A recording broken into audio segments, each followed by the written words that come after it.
Defining Duke, an Xbox podcast, is brought to you by, well, you. If you want to learn how to support the show, go to patreon.com/laststandmedia.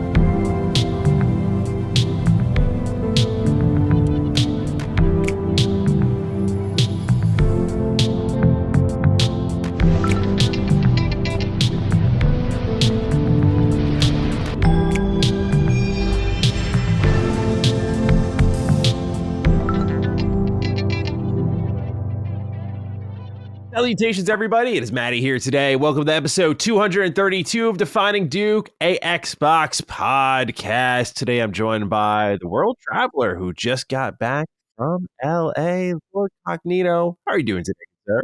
I'm recovering. It is nonstop, bro. Yeah. Nonstop. Just every day is like 60 things you have to do.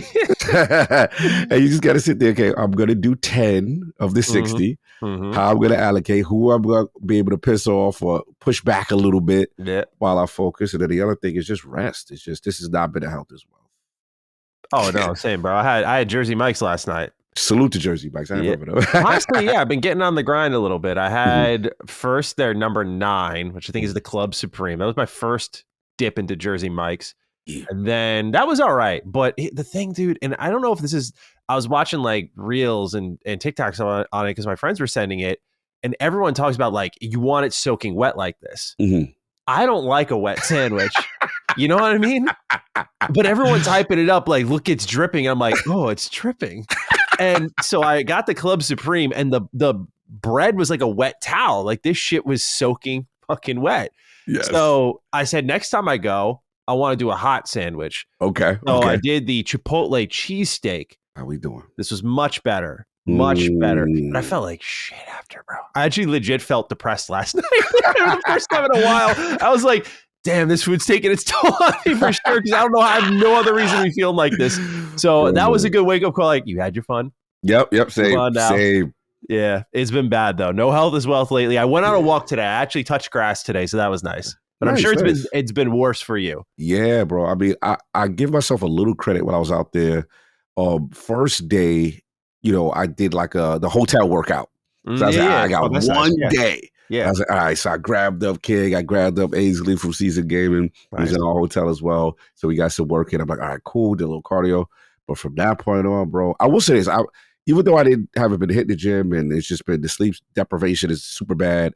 Yeah. I've been doing a ton of walking. I looked at my steps when I was in LA. You're crazy at SGF, I'm sure. Crazy. Oh my God. Yeah. So that's the only silver lining. But when I got back, my main thing is just once I get through this stretch of this week, once I get to Friday, I got to get back on rest recuperation. Yeah. Because I am really hurting. And then my flight was terrible, bro. We was on a runway for like 2 hours. Really? I never heard this before.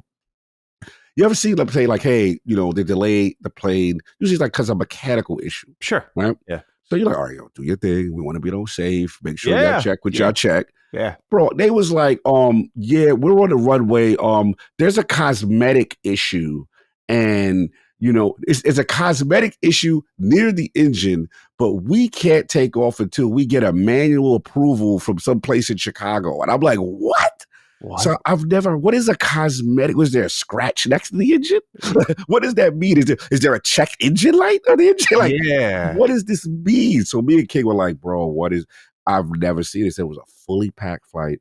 And the other thing that was sucked was that during the period of Summer Game Fest, there just happened to be the BET Awards at the same time. So then we on a red eye trying to get back. The red eye is full of capacity. So we're scrunched on the runway for 2 hours. So like a 6.5 hour flight. It's now 8.5. Oh, don't let me get started. Then when I got back and King, I love you, wife was supposed to get him.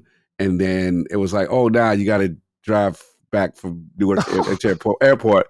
They drop him an hour and a half to Mount Vernon. Traffic was wild crazy. And it's a rainstorm. Yeah. Dude. So them days where it's like, everything's going wrong. Yep. I'm hurting. I'm not going to get no sleep.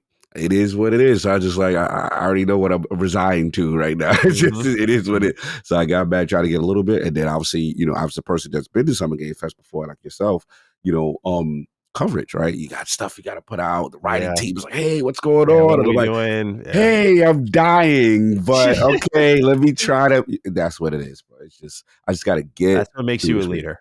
That's Yeah. that's ultimately what makes you a leader. You navigate that pain and you still find a way to give good guidance on what to do Yes, next. And then you yes, sleep. and then you sleep. Yeah. So for anyone who's been trying to get a hold of me, it's gonna be a couple more days. Yeah. I seen all the messages, the texts, the disc. I just got to prioritize. I just got to get through this week because we really got some really good content, really good stuff that we checked Good out, stuff. and I got Yeah. to make sure it's done correctly. Yeah, we got a lot to talk about this week. We Yeah. had a ton of write-ins, Yes. Yes. which was a surprise because I apologize to our listeners. I put up the thread late because when we doubled up, and even though I wasn't at SGF, I've been going a mile a minute. And so for me, when I normally have a reminder on my phone, but I just spaced on it. I was just like, oh shit, I have to put this up. So I felt bad and I was like, we're probably not going to get many write-ins. It was the opposite. We had like over 60 Wow. in 24 hours. So when I opened it up today, because I just finished up the script today, I was like, okay, let's see what's going on. And thinking it was just going to be maybe 15 write-ins or whatever, because I put it up in a timely manner and we'll get like 15, 20 some weeks, like when it's dry. I was like, all right, it's probably going to be around that. And when I saw 60, I was like, oh boy, got my reading to do. So we appreciate those write-ins because as I sent Cog the script the night before, I was like, I think it's going to be on our audience to make this show because there's really not much news. Like Xbox didn't have this like pop and show with the follow-up showcase and the fallout of it all and interviews. Like it's really just Cog's hands-on impressions, a couple of news bits here or there, your write-ins. And obviously we're going to talk about the Switch 2 games we've been playing. I have been playing MindsEye. I stopped playing MindsEye. Beat Tainted Grail. Nice. And some other stuff I'm looking forward to talking about this week. But yeah, it's going to be a fun one. Just we appreciate everyone writing in because it definitely made the show this week. The Dukes. All right, well, let's get things kicked off. Health is wealth. Everyone doing it for us, Cog. We have Morgan Williams and KZ Icon with write-ins this week, both of which are great victory stories. Morgan's a bit of a stunner, though, here. Writes, happiest of days, Dukes wanted to check in for health is wealth. Last year, I underwent emergency surgery due to an extreme case of Crohn's disease. Basically, my colon was so rotten and I was internally bleeding, so they took most of it out. I went in for surgery on a Wednesday and woke up from a medical-induced coma 3 days later, tied to a bed with a tube down my throat. It had been a battle to regain my life. I lost over 48 pounds in the hospital, had to learn to walk again, lost control of my voice for 4 months, and developed a blood clot in my leg. My doc said I gave her anxiety, and that's understandable. I'm writing to say that I'm crawling out of the well. Since January, I've put on 14 pounds of muscle. My body fat percentage has been dropping, and the energy is coming back. Just wanted to share my story to try and inspire people that you don't have to accept defeat and can get through it. And on the plus side, I'll never have to fear clogging a toilet ever again. Thanks for all you do, and keep on lifting things just to put them back down. That's a hell of a story, Morgan. We're happy you're here with us. That's not easy to fight through. Hell yeah, inspirational. And then medically induced coma coming out of that, right? Yeah. That's no joke. Yeah. Crohn's disease, I heard a little bit about it. And that's not pleasant at all. Shout out to the doctor though. You know what I'm saying? As far as, could be the concern, on that side, and them actually, what I usually tend to do when I come through any type of traumatic experience is reach out to the teams, to the actual medical team that was doing it and actually express my appreciation. Because that's no joke. I've been in, all I will say is this, I've been in medical situations where I've learned not all care is created equally. And depending on the facility you go and the area you go, there are levels to this. I've had to learn that the hard way. So whatever you get a good team and they did something, because I remember when I went through my situation, remember it was the diverticulitis, the new strand of whatever, and then pneumonia, all that was to try to take the kid out, right? That was a year ago. I remember when the doctor told me, he was like, he had anxiety for me. He was like, hey, you could have, this could have got you. And he was like, if you wasn't, a fit guy or whatever. And then I remember after when I left, I took a picture of those guys and stuff like that. And then also write them a review on the site, on the medical site. Do that, man. If you survive something like this, make sure you credit the medical team. It really goes a long way for the institution and the actual doctors themselves. Yeah. And also for people who are like you and looking for help, for me, before I commit to anyone, I read all those reviews. Me and too. The shitty part is about the current situation with the healthcare is like when you see someone with a lot of reviews, you're like, yeah, that person, I want them, and then their wait list is fucking crazy. It's like, damn, bro, I need to be seen like next week, and you're telling me I gotta wait like 3 months. 3 months. I don't know, bro. Facts. Yeah. So thank you for writing in, Morgan. We're glad you're doing better. Keep us posted. KZ Icon's up next. He is keeping us posted. He writes, hello, Dukes. Health is wealth update for you guys, and a major thanks. I wrote in a while ago that I was having issues with wanting to play games I want, but instead I was more interested in scrolling on my phone. I took your advice on the deleting of social media apps off my phone for a few days at a time, as well as starting to go to therapy. And I can't say I'm 100% better, but I have seen improvements in how I approach games and my outlook on life.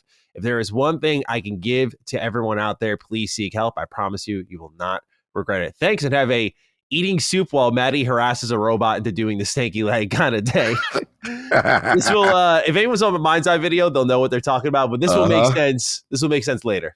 Okay. I'm looking forward to this story. Yeah, this will make sense later, but if everyone wants to see it live, it happening live, you can watch the video, not to over promote myself here, but nice. Thank you, KZ Icon, for watching. We'll talk about that shortly. But yeah, glad to hear cut that social media. I had a buddy who was kind of going through a similar thing and gave him the same exact advice that we gave you. And I don't have Instagram, Twitter. Like I do this for a living, right? Like my social presence, everything. I don't have Instagram, Twitter, Reddit, nothing on my phone. If I want to use it, I go on my desktop. Gotcha. And that means that it's a more conscious choice and you're not, like you kind of just choose when you want to be in and out of that scrolling experience. Because you have that control, you just notice a better state of mind when you're not always succumbing to it. Because yeah, bro, like this was only a couple weeks ago because I was also talking to Laylee because we both like fall prey to Instagram reels. They're hilarious. So, it's like I want to watch Instagram reels, but then I find I lose an hour here, I lose an hour there, and all of a sudden I've lost 2 hours of a day and I can't afford to lose 2 hours. Like my days are that packed. I can't afford to lose 2 hours. Or sometimes it's that extra hour of sleep that I'm losing by enjoying I want to quote, enjoy myself before bed. It's like, bro, just go to fucking sleep. Right. These are, a lack of self-control really is why I had to get rid of it. Cause I was like, I'm not doing the right things for myself. So glad to hear you took the advice. Glad to hear it's paying off. And yeah, therapy is real, man. Appreciate you sharing the good word on therapy there. But Cog, any thoughts on what KZ Icon had to share? No, I love it, man. I love to hear that type of stuff. And it's important, especially, being able to disconnect. It's huge. It's huge. It meant to, look, I don't care who you are. Comments, negative attacks where someone messages you directly and stuff like that. It's not easy to deal with. It could throw you off. Your day, you be having a good day, you see one thing, you're like, damn, right? And it'll throw you off. So I love like every couple of days, just boom. Hey guys, what happened? You know what I'm saying? They come to me. They're telling me, like, I'm good at that when I have a conversation with Ray, like, oh, what's the street saying? That's what I was like, because it's good. Rand's always a good conversation though, because we know Rand's a little keyed in, so he's always giving me a little extra. Oh hell yeah, shout to man. He'd be locked in. I hit at it like, yo, what's going on? They be locked in, but like for me, I know my mental health. It's not good to be so locked in. So for me, it's promotion. Putting things up. Obviously for ILP stuff that we do, right? Your own personal brand. And then, of course, you check in here and there, you see something, but I've been much better about it, over the last year and a half. And like I told you about the 10 tweet rule, when I do jump in there, I told you guys about, I mute people that I'm like, all right, I already see what type of time you on. Ain't nothing we got to discuss. Yeah, there's no more real. I was very patient for a few years, but yeah, there's no more like forgiveness in my body for that shit. I'm like, because you know what I've realized is it takes a type of person to be doing that anyway. Like what I'm saying, I did that shit when I was like in high school. So it's either you're too young to be watching me, or you're like clearly not emotionally mature. And so correct. The only feature I do exercise, bro, is I get, because I have like I think 70-something thousand followers on Twitter. So like sometimes I'll have these people who like tweet at me and like they clearly watch my stuff and they're like harassing me, or they're like kind of up my shit about something. And so Twitter has a remove follower feature. I'm like, I'm gonna do you the solid. You don't like me. I was like, facts. I might have to use that. That's great. Because the mute is good for me, but the unfollow is good for you. So I'm gonna do us both. Like this is a two-way street now. I'm gonna mute you and then force you to unfollow me. Get off. It's a great feature. It's a really great feature because like the thing is, bro, I follow a decent amount of people online. I don't follow anyone I literally dislike or I have an issue with because I don't want their shit on my feed. So when I got someone follow me and they're like, yeah, of course you're going to say that, bro. I can't fucking stand you. I'm like, all right, bro. I got you. I'm gonna make it real painless. Let me accommodate you, homie. Yeah. I'm gonna do one last kind gesture for you. I don't do it every time because it's like I don't have that time. But there's some people where I see I'm just like, okay, you obviously are like, I'll let you come back around and you can make that conscious follow decision at a time when you're ready to and you're more willing to love here. So yeah, bro, the mute feature and all that stuff, just it's a beautiful thing. Very necessary. Love it. But you're to your point, you're right that those little things can just creep into your day, and it's like, you know, it incentivizes you to be more protective of your personal circle. Like when I start to see that shit in my actual life, I'm like, you're out. Bro. Yeah, same thing. So again, I just try to cut up, but I just try to focus on there's sometimes on the flip side, there's some times where I do catch up and you see some really nice messages and you're like, wow, I gotta respond. This is really cool. But yeah, to your point, all that other stuff. I did get a nice one. Someone emailed me about TMNT. They were like, picked up Splinter Fate. Like it was their first TMNT game. They were like really happy and they were listening to the show. It was really sweet. So speaking of which, hey, thank God I brought this up. I don't know if you got this in the mail. Did you? Like a little no, I didn't check letter in the mail. I was talking to Micah because I got a package in the mail from Micah, and I was like, why did Micah send me something in the mail? I was like, what's going on here? It was like a box, right? So I opened it, and the package from Micah was a package from one of our listeners. It was a pair of shoes. I don't want to read the message here on air, just in case it's like personal or private. But it was really sweet, and with it was an Atelier Yumiya cup and these kind of Nuka-Cola pins here. Okay. And they have like a quantum one here. Yeah, like really cool. A Nuka cherry one as well. That's dope. Yeah, and it was just it was really sweet. So that really like I kind of took pause when I did that because that's just like, I mean, the letter was kind of like, hey, I was just thinking of you guys. Apparently, other people from LSM got stuff, and just wanted to send like a letter of gratitude. And I just thought that was again. That really took me back. It was like that was nice. That's a level of generosity that is rare in this world. Like, you know, to be clear, like a letter was more than enough to send stuff that's very like recently, but also deep cut. Tailored to me, like I've been talking about Atelier Yumiya, like that's someone who's listening. Facts. Like that was a flyby game for me. Bro. But then like the obviously the Fallout stuff, you know, it's easy win in my heart. So just shout out to Pair of Shoes. We appreciate you. You've written in many times before, but thank you for taking the time to do that. That did really, you know, make my day. That was awesome. Absolutely awesome. And another shout out I'll give is a couple of people. Sometimes you forget who you impacted. A couple of people specifically ran down on me at Summer Games Fest. Oh, really? And was like, look, man, I really appreciate what you do in this space. And just then, obviously, some big names. I was like, wow, this is, you know who I am. I had no idea you knew who I am. Kind of deal. Like, it kind of puts things in perspective, it humbles you. And it's super, super dope, man. So, when everyone gets together like that, I know a lot of people from the outside view it as cliquey, and I understand that, but it's like, it is like very nice to get together. You're all there for the same thing and finally get to like chop it up, love, give kudos you've been holding on to for a while. Oh, absolutely. You know? There's people, I met Schaefer for the first time this year. Yeah. Like a lot of people for the first time, I'm like, yo, it was super dope. And some of the ultimate compliments also is when you do an interview, you do something, and then you hear from others like, hey, you know, great. Like it was like it was a good time, a good session. Like, obviously some people from Obsidian and stuff like that. And it was just really cool. You know what I'm saying? Just in general, just the vibe when you're respected by your peers or you give kudos to someone that you admire and you respect. And it was super dope. I will say there's nothing more personally validating for me at least, and I know you're the same, than when like someone from the dev team reaches out or hits you up. A certain member of the Outer Worlds team reached out to me, and I will see what we can navigate here. But it's someone that I think people would want on the show. So let's go. So like that. But that was cool to see that in my inbox. I was like, damn, really? You know, so yeah, because to me, I view the devs as the superheroes. Really, I'm just like, you guys know everything. Like you're in the thick of it all. I'm the guy talking from the outside. I could make one misguided statement, you're like, fuck this guy. Right? So when I get someone on that level reach out and be like, hey, what's up? Like, I'm like, okay, cool. Oh, hell yeah. It makes you feel like you're doing a good job, basically. Hell yeah. You know, because there's that authenticity you try to always have in your videos. It just comes naturally, right? But you just like to kind of get both sides on the positive side is a good feeling. It's like, okay, cool. Absolutely. We won the war for the Outer Worlds despite $80, which we'll talk about later in this episode. Right on. One last write-in here comes from Big Yoshi. It's not really health is wealth, but nonetheless wanted to spotlight it here because I love these types of channels.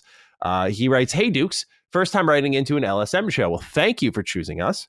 I wanted to give a shout out to Laura Fryer's small YouTube channel. She was an executive producer on Gears of War 1 and 2, and her channel has candid games industry analysis supplemented by development war stories she experienced herself.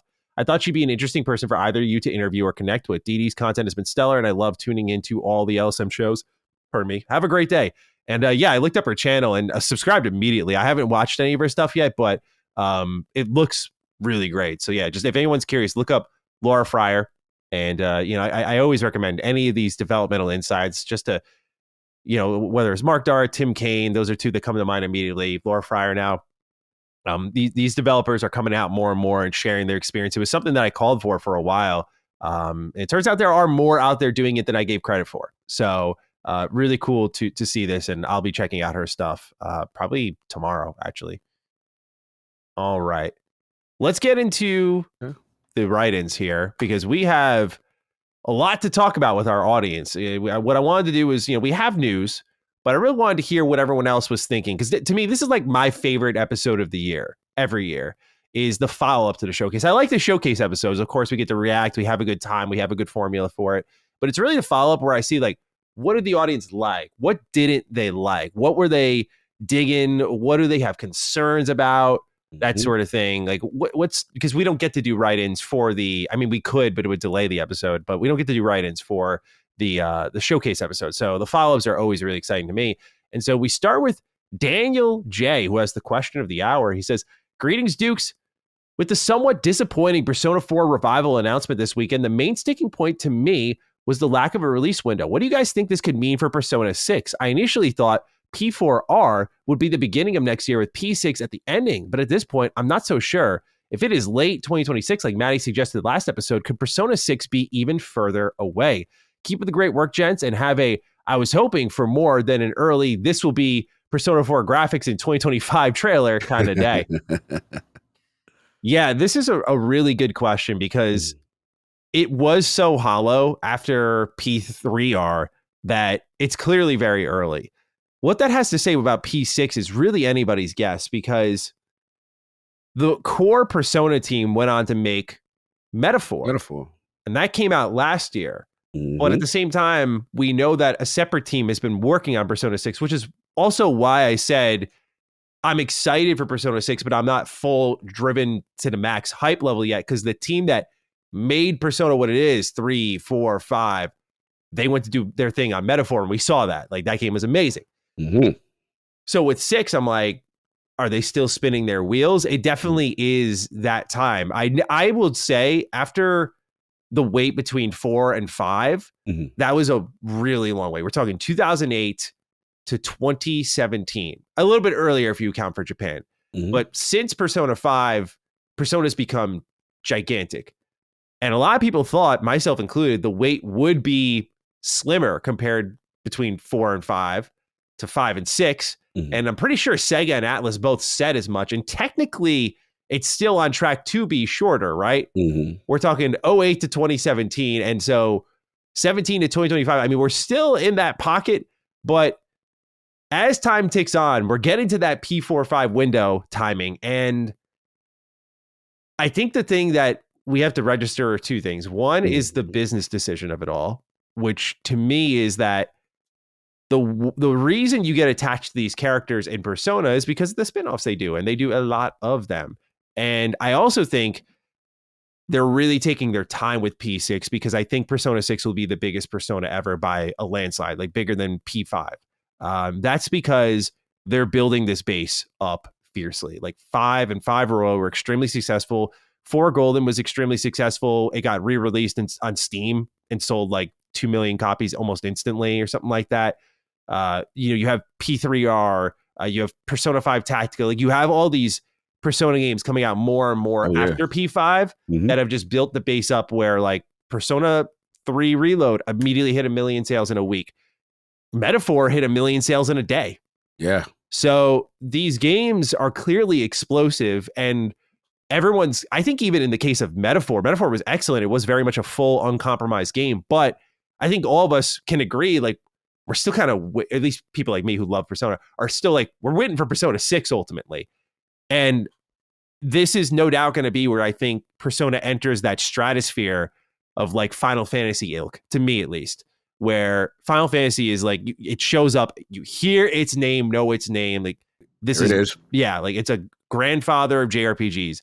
I think Persona is that next step. So there is no rush from Sega's end on 6, because for every remake they do, for every re-release they do, everything they do builds up that base.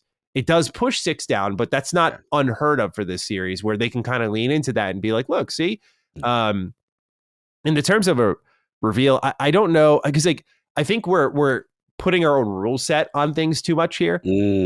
I say that because, and I'm guilty of this by oftentimes, but a lot of people has made the rules like, well, 4 remake has to come before 6. I'm like, does it? I don't know if it really does, because are they going to stop remakes after P6? No, they're going to remake 1. They're going to remake 2. They might remake 5. I don't know why they would, but that would be crazy. I don't know why they do that, but they might find. I always say, right, because people were like, Bethesda's going to remake Fallout 3 and Oblivion be done. I'm like, you think they're not going to remake Skyrim? So like, I'm trying to get in their heads of like, right. What's going to print money in a day and age where it's difficult to print money? Like, oh, we'll go to the safe bet. So, that's kind of where I'm at right now. Like, I feel like people are timetabling it. Like Persona 4 remake has to come before 6. And I did imagine it that way. But after seeing how things played out, I'm like, maybe not. Because I imagine Persona 6 should be further along than P4 based on what we saw versus how long it's been between 5 and 6.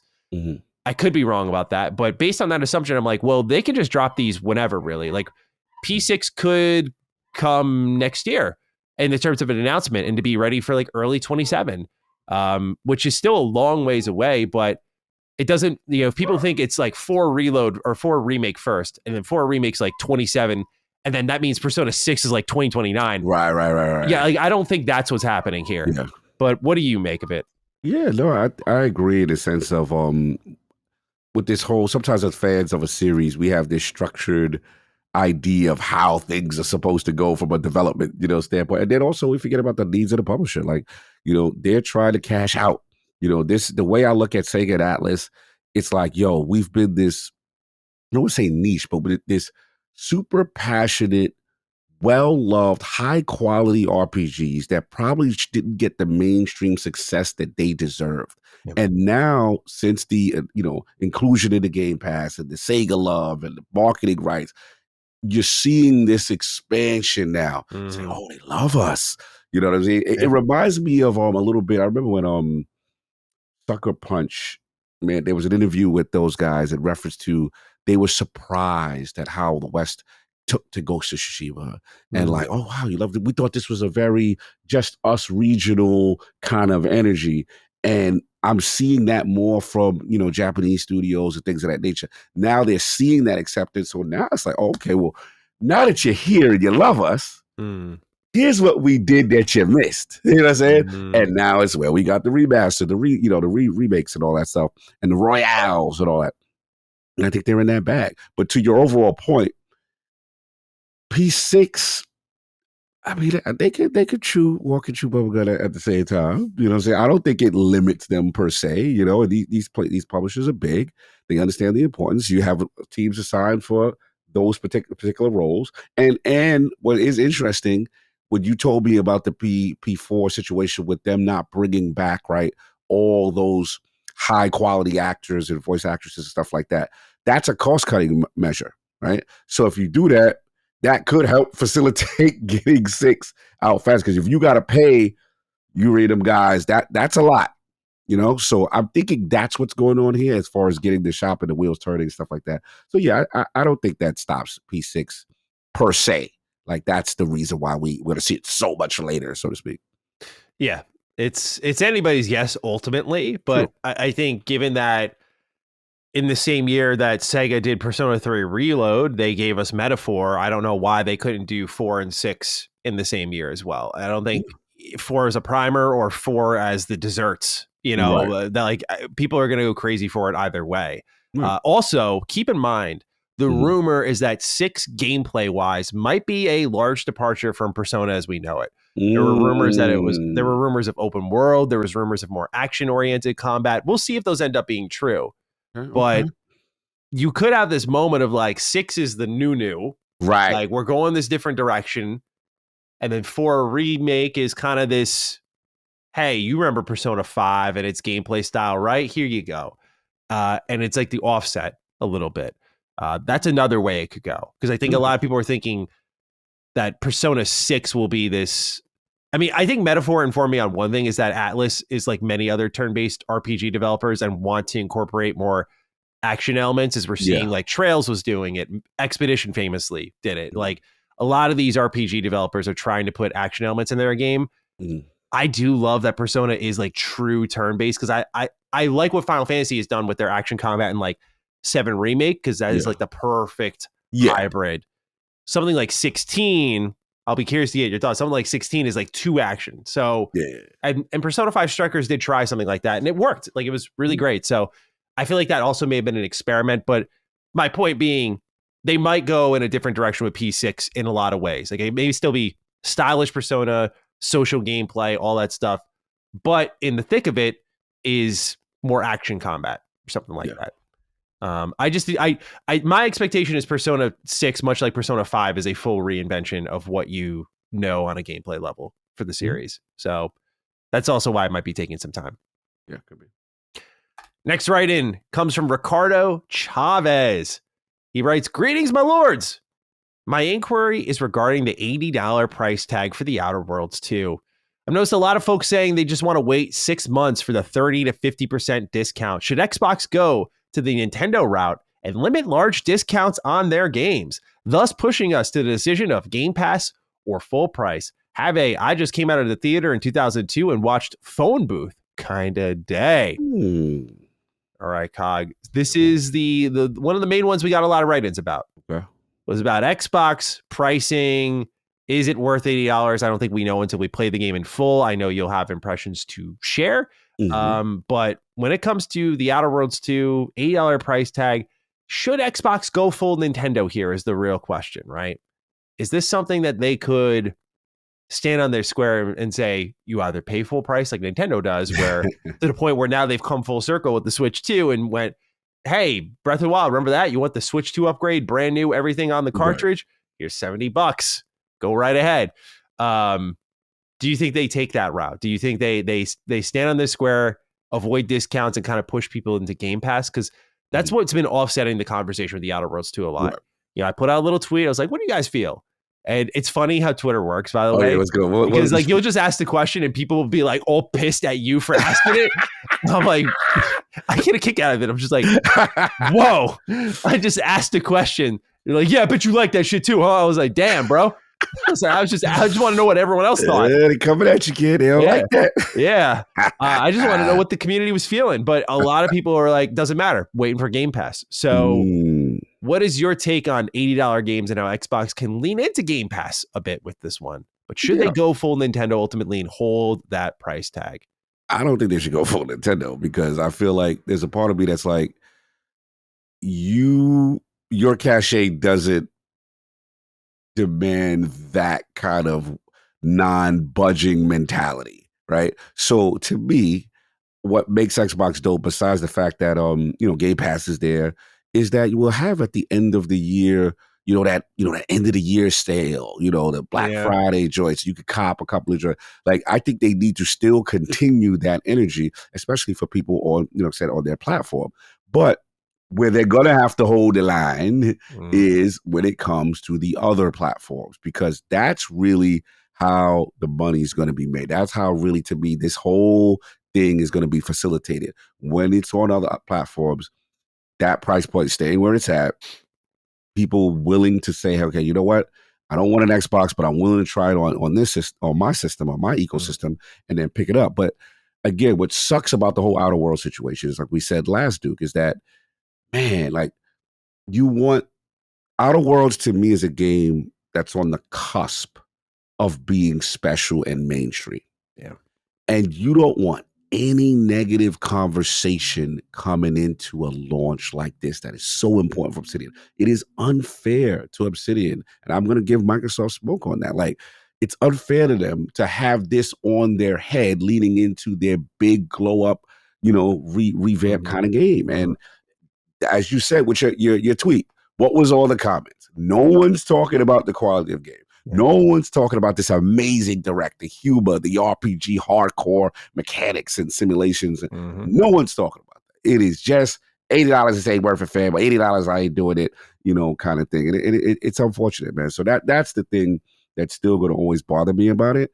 And I just think that I do think they will put a discount on it at some point, but it's going to suck that some people will make that decision to say, I'm good.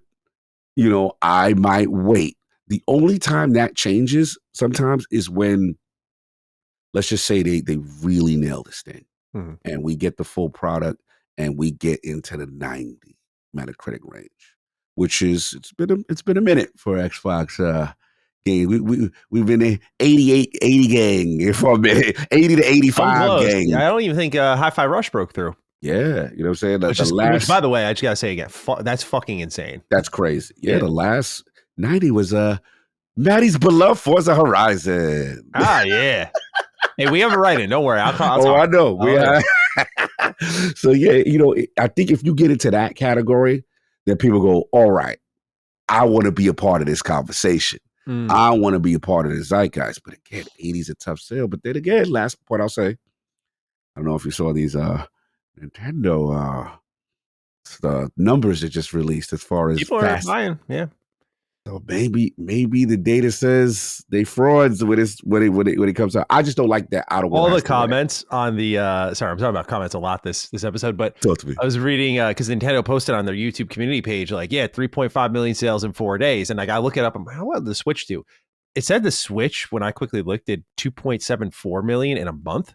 Jeez. Which just fucking insane difference. I think it helps that the Switch 2 was pretty readily available. People were able to battle against scalpers, go into stores. I think Dustin said he went to a store and just straight up bought it. Picked it up. Yeah, bothered me a little bit that everyone had that because I had to work really hard for my pre-order. I was I stood on the line. That was the thing that killed me before my SGF trip. Yeah, me going to a midnight launch, being on a line for 3 hours. Getting it, coming back, having to do the online setup, then turn back around and go back to the airport for an 8 a.m. flight. Yeah, bro, I was fried. Yeah, so I suffered to get my Switch too. You know what I'm saying? So then I'm hearing people I got my joy. Yeah, it was so super easy. Yeah, all I did is walk in, and it was right there. It was super easy. I just pulled up. I got it in the mail. Walmart was sending it in the mail at 8 a.m. with a drink and a snack. Yeah, I don't know if you saw that. They were sending Coke or lemonade and a tin of Pringles. I'm like, what the fuck? I'm here at Best Buy and all I got is this fucking shitty coin. What is this shit, man? That's real. That's real pain right there. Yeah. I feel you. But these prices, I don't know if people are going to back up their talk. I mean, for example, I don't like $80 games. I will say my job is a bit of the crutch in the argument here, but I did buy Mario Kart World because I was just I want to see what they're offering for $80. And there are blemishes on that product that we'll talk about in our we're playing section where I'm this just because it's 80 doesn't mean that they're doing everything, but that's kind of my expectation when the price goes up that high. So that's the unfortunate spot of this. So I think what Xbox did to Obsidian here is kind of fucked up because Obsidian has so many statements on record of small team, smaller games. AA games are our passion. We didn't want to take and make one AAA game. We wanted to make a lot of different little things. There's a litany. It's their studio's identity. And by the way, Outer Worlds 2 looks beautiful. Oh yeah. I mean, it looks bigger. It definitely looks like a elevation, from where they were, even compared to where Avowed was when we were looking at gameplay and screenshots. I was like, this even looks bigger and better than that. Okay. So there is a level up here. No denying that.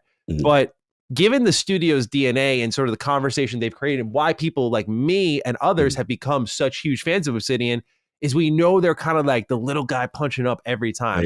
Now you're bringing them to a place where the price tag has to be AAA. Yeah. And no one, in my opinion, right now is thinking Obsidian AAA. Not because they don't produce that, but because their games are so full of personality. There is that level of jank, whether it be, animations or something like that. But underneath, it's these crunchy, hardcore RPGs, lots of choice and consequence, amazing writing. We know what Obsidian's great at, and they've embraced that and then expanded that with things like Grounded or Pentiment. And so to put them in the throes of this $80 conversation was one of the most short-sighted things Xbox has done with them. Especially like, hey, thanks for carrying us in 2022. Hey, 3 games this year. Thanks for carrying us again. Yeah. $80. Like, because like you mentioned, Outer Worlds was really successful. It sold extremely well. Yes. Lifetime in general. Like, I can get the hard number in a second, but it sold really well. You're right. It's not on the mainstream level. This I felt like was the game to bring it there. But what brings it there is a good price tag, because then everyone gets in. And I think Xbox is counting on Game Pass here a little bit, but I think what they're not understanding is people eagle eye the fucking Steam player count. And when that's what was happening to Doom, like Doom's a great example, like a great game, but people are looking at the Steam player count. And we know, especially with games like Expedition, when your joint is hot and people are buying it, by the way, Expedition in Game Pass, we see that reflected in the Steam player count. We know when the product's hot and when the product's not. They can masquerade it with like player counts, 3 million Doom Slayers and all this shit. We know it didn't do as well as it should have. Right? That's the unfortunate reality of it. And I feel like they're setting up Outer Worlds in this spot where, because it does not have the historical cachet that a Forza, a Fable, a Gears, a Halo has, that it cannot have its breakout moment because it's too fresh in the $80 conversation.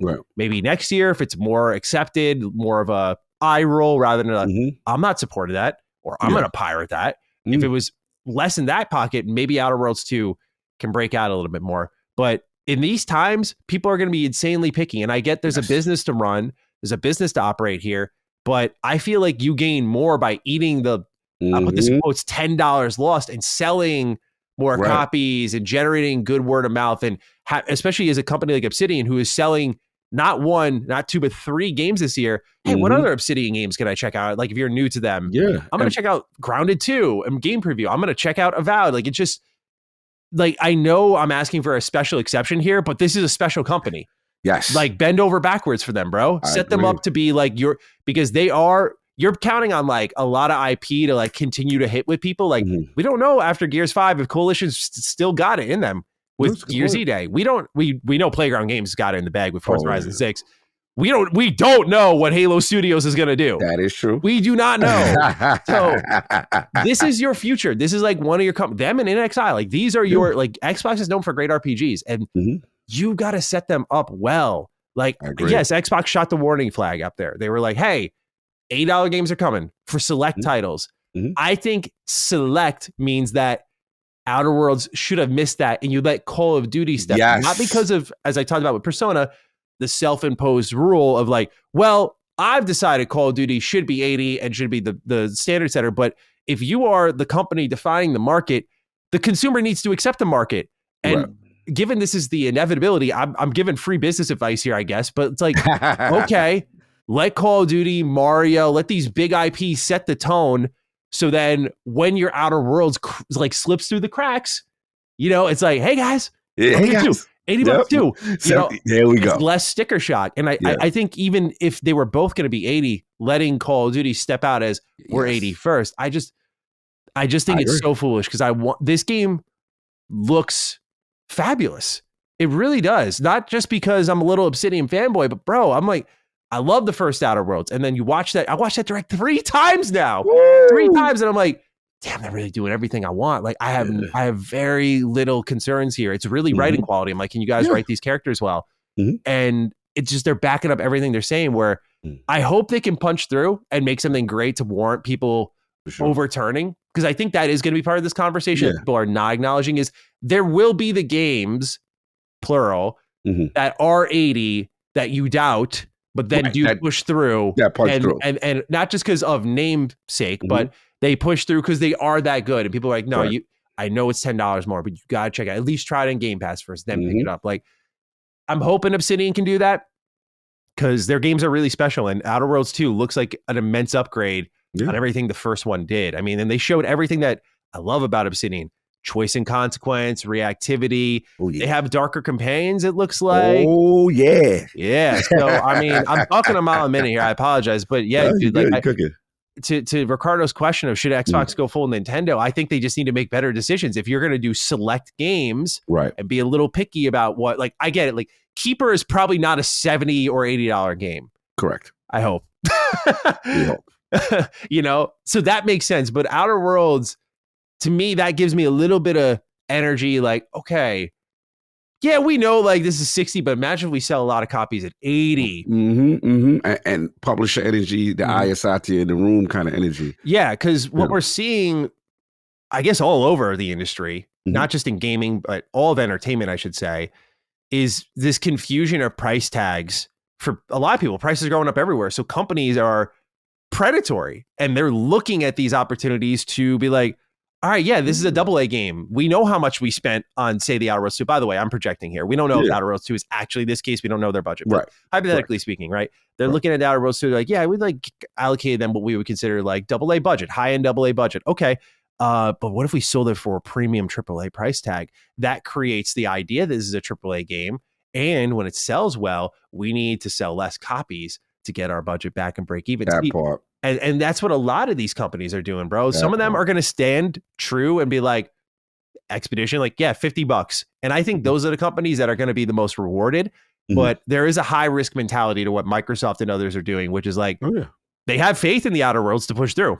There is something to be said about that. That or they don't give a fuck. Yeah, you know, I'm going to hope it's the former. But I think it's a little bit of everything. I agree with pretty much majority of everything you said. I think the thing that also no one's talking about is that one thing about this showcase, we got a lot of October release dates. And guess who else is next to that proximity of Outer Worlds 2? Ninja Gaiden. And guess what? Their price point ain't $80. So that to me is something. Now, granted, those are two different audiences. Ninja, hack and slash, fast paced, might necessarily cross over or hurt the hardcore Western RPG guy. But the proximity, if I remember, Ninja Gaiden 4 is like what? 2 weeks, like October or something. I think it's a little bit more in a week. I think it's October 21st for Ninja Gaiden 4 and then October 29th for Outer Worlds 2. Yeah, bro, that's still kind of close, you know, next to each other. And that's something you got to think about. So, yeah, I do think it's a decision that their publishers are taking a risk. Microsoft's taking a risk. It's like, hey, we could get more out of this. Clearly, yes, they have faith in the product for them to see it, maybe the internal reviews and stuff like that. I will talk about what I played, so I get it. But it's just like, to your point, I was just hoping they'd be able to maintain their 70 for mass adoption, because what we've seen with the Clair Obscurs and the Expedition, now granted, Oblivion, that's 50, but at least if you're in a nicer pocket, it's more palatable to try outside of the Xbox ecosystem. My thing is outside of the ecosystem. That's the strategy you're now trying to approach. And if you're doing that, you want more adoption. So that's why I hope the $80 doesn't burn them. So the hope is the game's great, get like a 90-something meta, hopefully, you know what I'm saying? They break through, and then everyone's just talking about how amazing the game is, and hopefully that can quell it down. But if it is middling, then people are going to be like, hey, I'm waiting for that, you know what I'm saying? Or, hey, Game Pass, you know what I'm saying? Whatever. But not everyone is on Game Pass and on the Xbox ecosystem. I agree. So, you know, I feel for the people at Obsidian, although they should feel confident based on what we've seen thus far. I do feel for them because I feel like Xbox has put them in a situation they shouldn't be in. Like, I put it this way, bro. It's really weird to me to look at Obsidian and have people think they're the enemy. Yes. I know they're a company at the end of the day, and I'm not trying to deify them, but it's really weird to see it because I'm like, they are so pro gamer. Like the things they make, the things they price, the things they release, like it's shown in what they put out and how consistent they are. Like, they're well-oiled machine for sure, but they try all these different things, and they're, I think, one of the few that put their money where their mouth is. They try new IP. They clearly want to go back to old reliable Mr. Fallout, but you know, they do a little of everything, and so they have good humor. They are who they say they are. As someone who's like met many people who work there, but also just based on the games we play, it's like they are who they say they are. So if you're Xbox, like, you gotta. I know there's always gonna be noise, and you can't dodge everything. You know, people are going to bitch and moan no matter what the fuck you do, but you got to protect a company like Obsidian. I think, like, you got to, they can be your next big thing.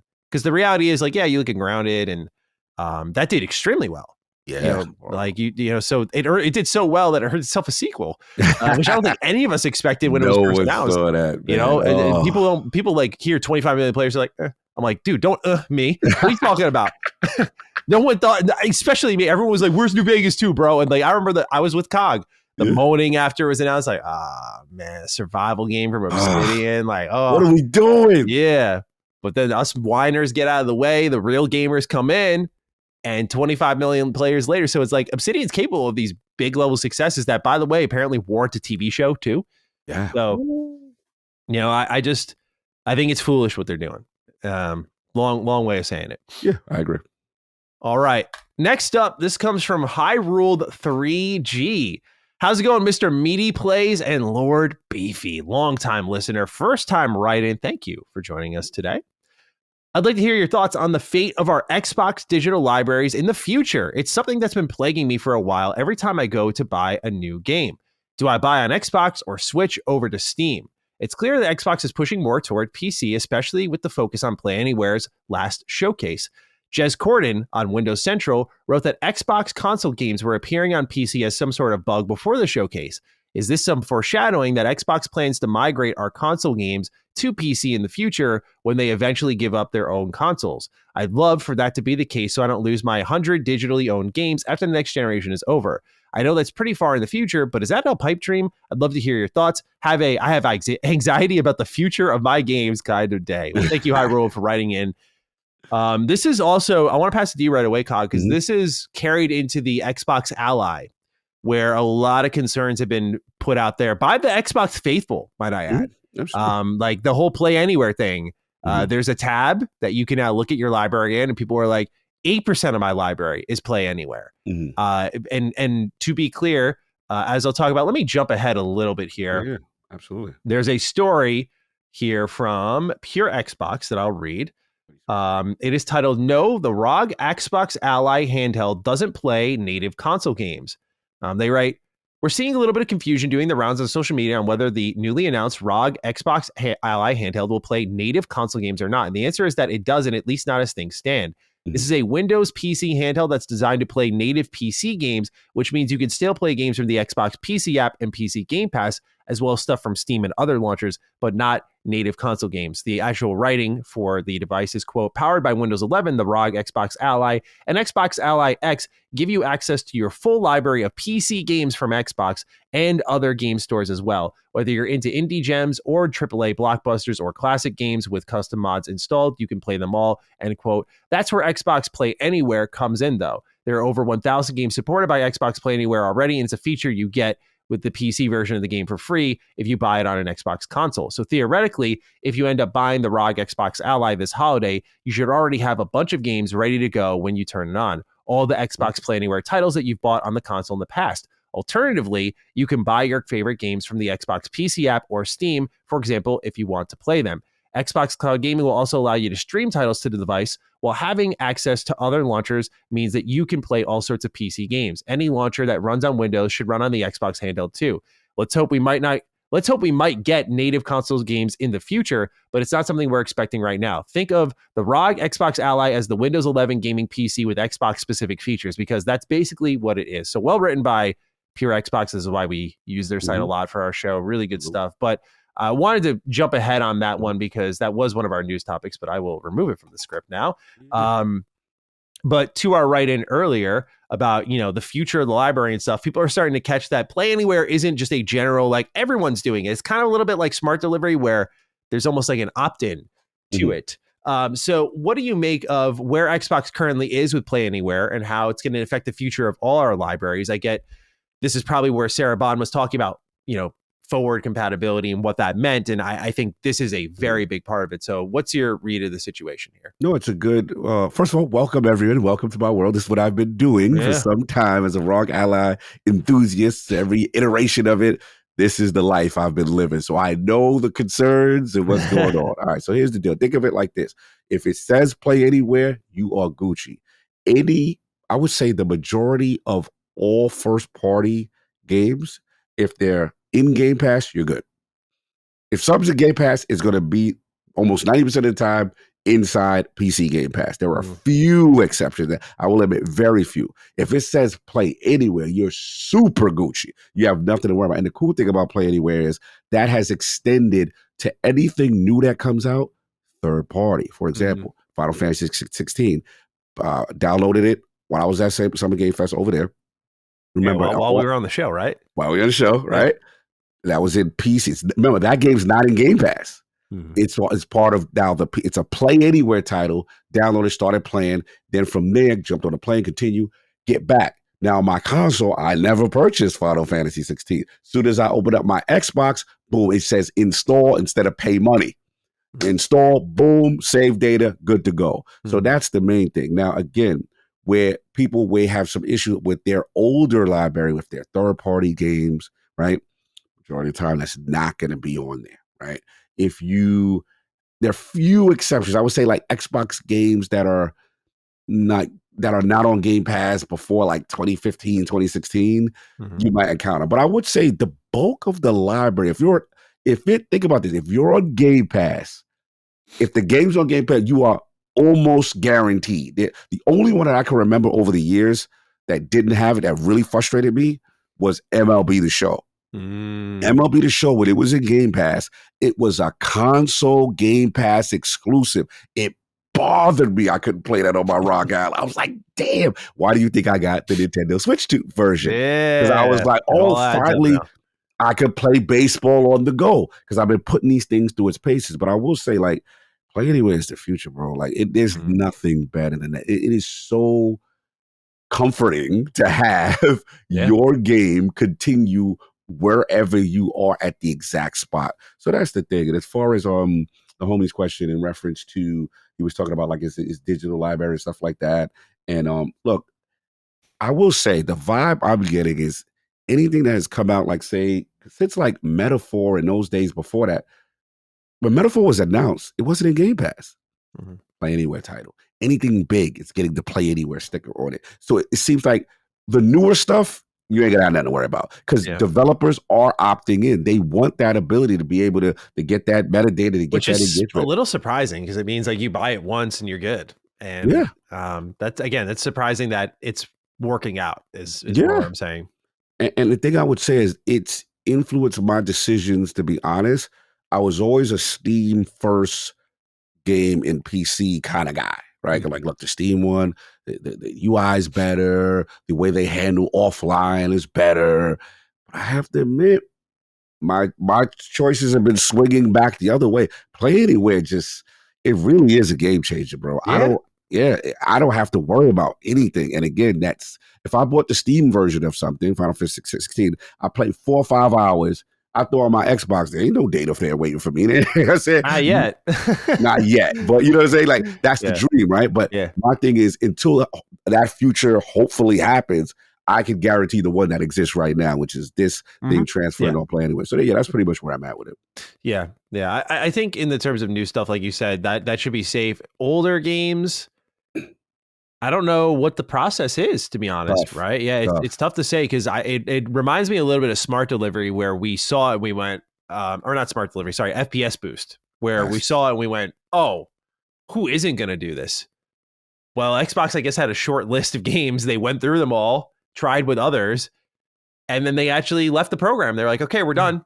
Like, we're moving on to the next thing. I thought that was going to be a limitless program. Yeah. I imagine this has far larger, more expansive boundary set for itself, as it's always dictated by the evolving market. In the terms of the past, I hope this is something that you can do retroactively and make these older games Play Anywhere titles. Because again, but that's really on Xbox because it's what makes their platform currently more compelling, and especially with the Ally and whatnot. That would definitely elevate what they've got to offer. So I agree that it is the future. It's a little bit of what the Switch is doing technically, right? Being able to take it portably and then like dock it and then play it on your TV, right? Like that sort of thing. But except it's sharing between devices, literally. Correct. So yeah, I think in the terms of future, you're good, Hyrule.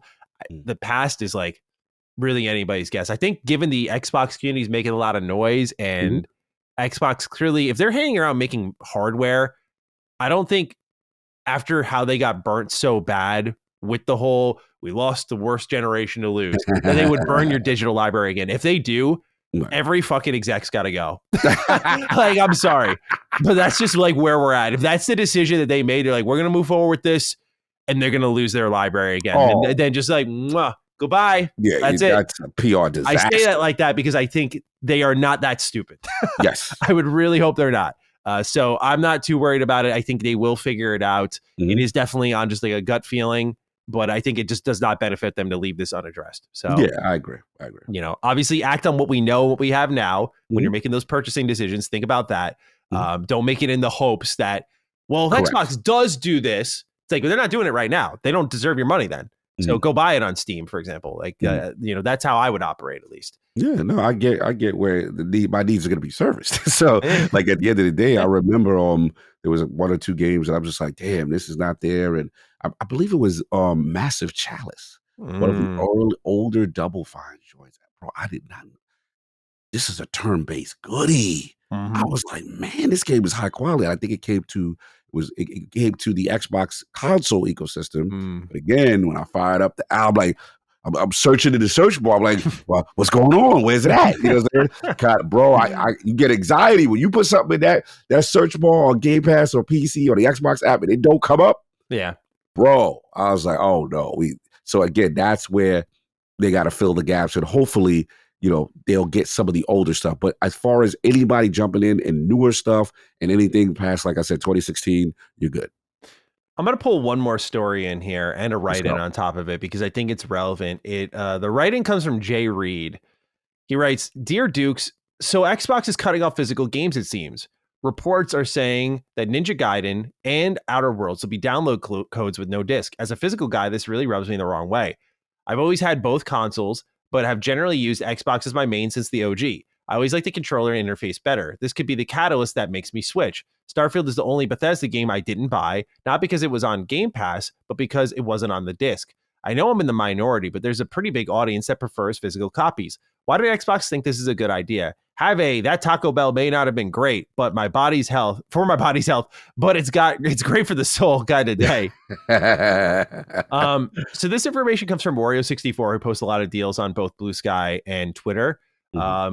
We can see that there are PS5 games up for pre-order, like Ninja Gaiden 4, both the standard and deluxe edition, the Outer Worlds, and the very interesting looking Gears of War Reloaded on PS5, which I may just buy for the sake of it.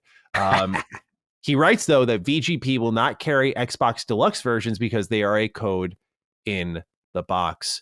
And I bring this up in the same story here because with Xbox games, console games not being available on PC and whatnot, given that Xbox is pushing more and more to digital, clearly, as we've illustrated a number of times, but this is just another step in that direction, right? Like, okay, now there are codes in the boxes. Eventually, there's no boxes in cases like South of Midnight or Hellblade, right? Like, there's just nothing. So this is getting into that territory where I feel like Xbox and Windows are going to be coming together more and more, and that whatever that next Xbox is pretty much going to be a Windows device. I mean, it's going to be a lot like a prettier, better, bigger ROG Ally. You know, I think, you know, that whole idea of like it's a Windows experience, but it's kind of got the Xbox coat of paint.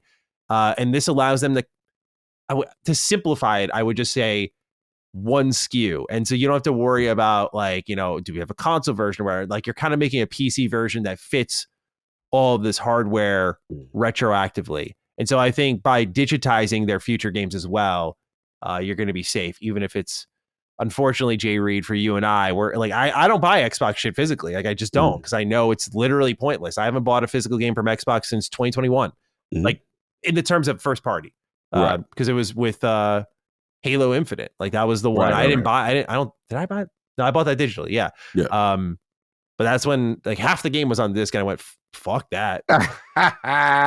You got my Game Pass sub and that's it.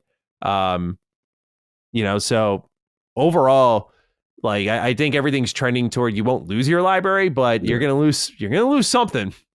So, I love you guys, but you make me laugh. Oh, yeah, I love you guys, but you guys, you know who you dating, man. Like it's been enough years that y'all know who y'all dating. So it's like I don't got no. I'm losing sympathy for y'all complaining. Like, but I'm gonna be real. I love you to death. I love you, JB. I love you, Matty. And I get it, physical bros. You knew she was for the streets the minute you saw her. You knew this. Y'all sitting there like, but she loves me and I want her to come back home and wear the dress I like. No. Nope. She's for the streets. She told you she's for the streets. She made a console that literally does not have a disc drive on it. Yeah. The signs were there, brothers. I'm trying to reel y'all back in to reality. And here's the thing. It's one of those things where I hate to admit this because this really hurts, and I do empathize. I've said this story before, but it's like I remember when the Xbox One or whatever launched. And prior to that, everything was Dolby Digital, DTS, all these great sound proprietary things that people that have home theaters, we love this stuff. We go, this is the premier way to experience this stuff. And I remember getting the Xbox One, and I'm like, where is the Dolby Digital out in the DTS? Excuse me? Yeah, we're not doing that. And I'm like, the hell's wrong with you? I was like, bro, I went in on them. I was like, this is the most egregious. This is disrespectful. Like, there's tons of people that got these things and you're not even accommodating them. And then they pulled out the spreadsheet. Well, actually, Cog, here's the data. And it was like 5% of people used it. I'm like, really? So it pissed me off, and I had the right to be mad because I'm part of that group. But when they got the data to tell you nobody's doing it and everyone's consuming that, now you got me feeling like a Blockbuster guy. Now you got me feeling like the V8 games at Blockbuster. Yeah, like I was like, all right, cool. I guess I'm in Blockbuster, and I'm old. But again, as gamers, we gotta understand what everyone else is doing, and we be in our little bubble doing this. Yeah, and the data says otherwise. That's why I'm gonna be a little harsh on y'all still with this physical. You know damn well if you want physical, get over there, Nintendo. Get over there, PlayStation. Oh yeah, that's where they at for y'all. You know what I'm saying? And I'm not trying to. There you go. I made my choice. I know what I'm doing. Yeah. You know what you're doing. And it's fine. And their whole thing is, hey, if you come in here for Game Pass, we love you, but we're not putting on that dress that you like anymore. And that's what it is right now. Yeah. So get in. The water's fine. If I can do some digital gaming, you can too. I understand it's not bending over, but you just gotta like go and support the companies that are still keeping it afloat. Xbox, like I said, hasn't put a first-party game out in almost half a decade now that had the full game on disc. Probably longer than that, if I'm honest. I'm trying to remember what the last one was. What was it? I don't know. I could check my collection here. Right, what you got? Man, I like I was about to say maybe no. I can't remember the last physical, like the whole thing on the disc type of energy. Game. I was gonna say Master Chief Collection, but you have to download so much of it now to get the complete experience. Bro, the last onto it. Physical joy I got from Xbox that I bought and I'm holding on to dear life is two. It's Transformers Devastation, the Platinum, and it is the 50 cent, the Blood in the Sand, because it won't even work if you have the digital license. You have to have the disc on that one. It has to go back to the Xbox One era, like late Xbox One. Like, because I was looking at the games I do have in my collection. I have Rise, I have Sunset Overdrive. You know, like I have these games. They're fine. I don't think they have the required connection bar or anything like that. Mm-hmm. So I think they're safe. But I mean, we're talking over a decade ago in those cases. Yeah, no, you're absolutely right. And we'll get into when we get to talk about Switch and stuff. One thing that I get, if you're that guy, like I want to give Switch their flowers. Like, one thing I love about them is they are the king of, like, you know, most games they got it'd be a single player game, right? Oh, Ubisoft, come to the damn front of the conversation. I hate y'all right now. Bro, that Assassin's Creed Shadows. Mm-hmm. You know how they got, you got the Ubisoft Plus, it's there, play anywhere, but you got to pay, right? Yeah. So I'm like, yeah. Bro, if you do not have an internet connection, you can't even load your joint up. It's a single player game, fam. Why are we doing this? But that's why I have to give like companies like Nintendo. It's like they must have a mandate that you better operate on our system without the offline, with an offline mode and connection. Like they don't play none of them games. When you're as portable as Nintendo, I feel like you kind of have to. It's like people are going to often not be connected to the internet, right? Yeah, bro. I've seen it with MLB The Show, Cyberpunk, things that I'm able to seamlessly do offline. And because normally what happens when PlayStation and Xbox ecosystems, it's trying to authenticate, fail, and then you won't even get past wherever you need to get past to load the game. That is disheartening, especially if you're trying to do a portal. I mean, you're trying to do a portable, right? You're trying to do a handheld, or if you don't have internet connection. So I definitely, Physical Bros, I know I just went in on y'all, but I definitely empathize with that. Yeah. And I definitely feel that if you like physical, you better get over to Nintendo. They are the masters, in my opinion, as far as really preserving and getting your little cartridge and doing your little thing. Like they do that. I have to give them credit. What's that little baby talk he just gave us, Physical Bros? He's like, do your little cartridge, you know, put in your little device, your little thing. Yeah, you little idiots. Here you go. Look, man, I love y'all, but I get it. I totally get it. I am guilty of it. We're grown adults playing with fucking action figures in your eyes, bro. One day, you know, you get there. Bro, I know my days are numbered. I know. It's the 5 stages of grief for y'all. You know what I'm saying? That's how I look at y'all. Yeah. Once you get to the acceptance stage. I like to say I'm in the acceptance stage. Like I know there are some games I want to play that I'm like, I have to download this. Like they're, you know, especially indie games. I love playing indie games, but like they're always going to be digital first. And then if they get that audience, then you seek out the physical game. Shout out to Limited Run. Shout out to Limited Run. Yeah. Facts for keeping things alive. Just someone help them out and help their production team out. Hire me, do something, because it should not take 1 year.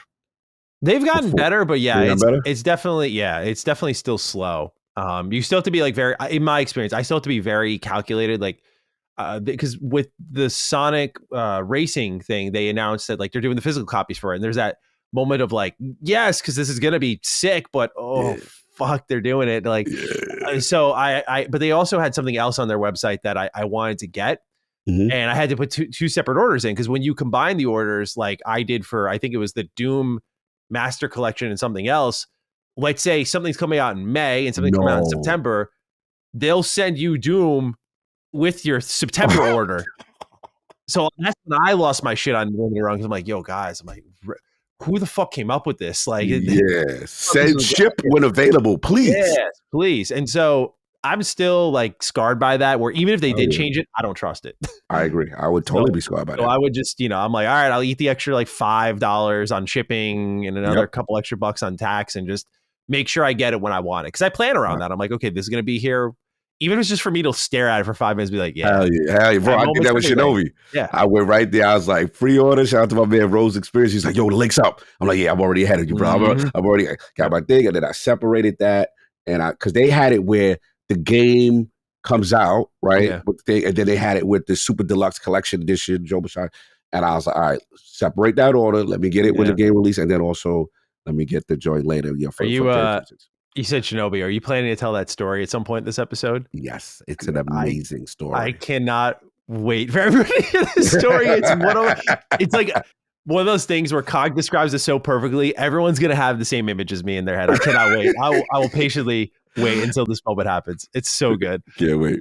All right, let's keep moving along with our write-ins. We still got a couple more here. JP's up next. He writes, "Hey Dukes, after watching the Outer Worlds 2's deep dive, it left me wondering if Bethesda Game Studios needs a change in their development strategy. Obsidian has created Pillars, Outer Worlds, and Grounded as a franchise since the release of Skyrim, and will have released sequels to each of those franchises before we even get a legitimate trailer for The Elder Scrolls 6.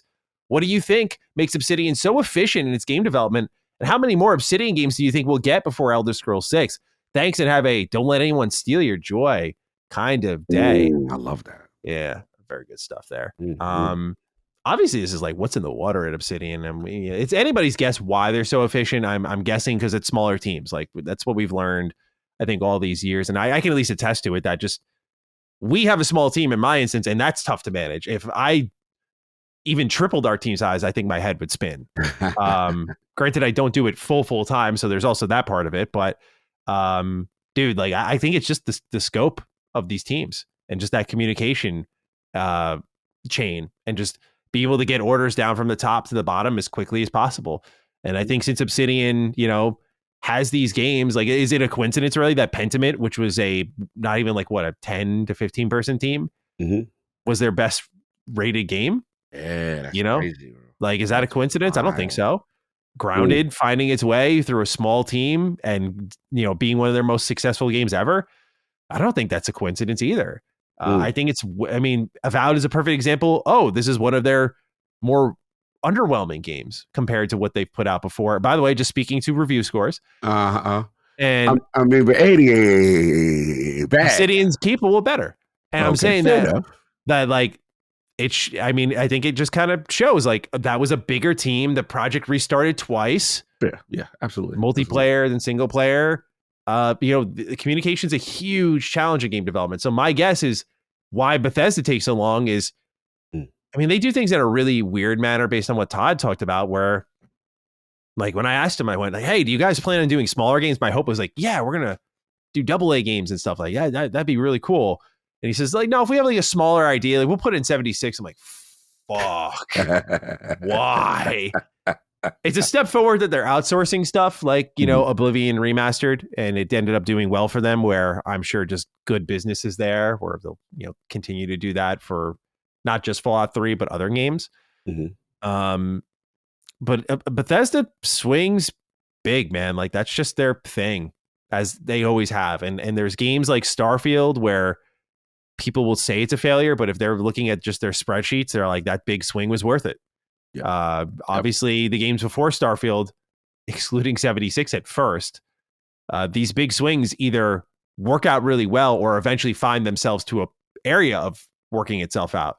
Like I said, 76 being that exception where it took some time, but by 2023, it really was like, oh shit, okay. Like, it's starting to take off now because they hang with it. So I don't know if they really need to change anything. There's a reason their games come around and make the noise they do. It's because people get really excited because there's nothing like it. Even when it's on an area like Starfield where it was like more divisive, there's still nothing like it, in my opinion. Fallout, very unique. Elder Scrolls, very unique. There's no games that really explore and interact on that level. It's just what makes their games tick. So that's why I think they're afforded that time. And it shows in certain areas and not in others, of course. But yeah, I agree that I have a preference for sure. And I think given Bethesda's now manpower, like it was more understandable when they were like 100 people. Now you have a lot of manpower, you have a lot of irons in the fire, a lot of projects going. I'm like, you guys could do like another little thing on the side. Like it doesn't have to be that big, but I think they all share the same idea of like feature creep being a good thing.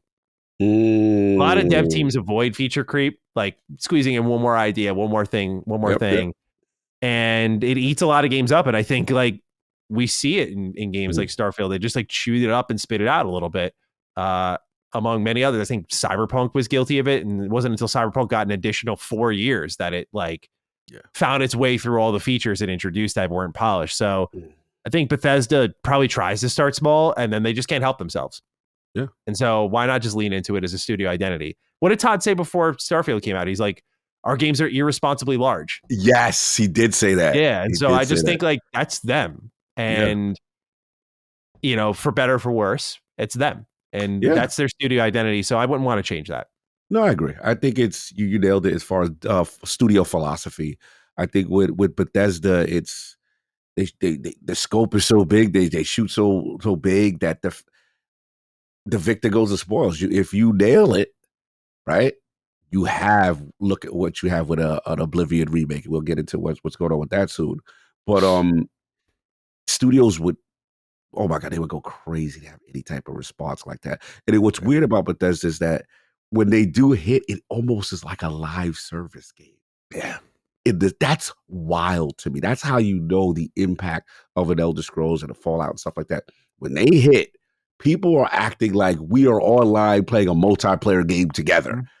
Like that is, and they're so big that the dopeness of Bethesda is, yo, what did you do over there, Matty? When I went over there, this happened. Oh, no, when I did this. Like, because the scope is so big. And who did you experience? I remember seeing Umbra for the first time with Oblivion. I'm like, yo, I'm in this part of Oblivion. This chick is way over leveled, wrecking me. I'm having to run from this bro. Like, have you encountered this thing? And people are like, nah. Like, again, it's the scope. It's the water cooler moment, right? Yeah. That's Bethesda when they hit, right? Yeah.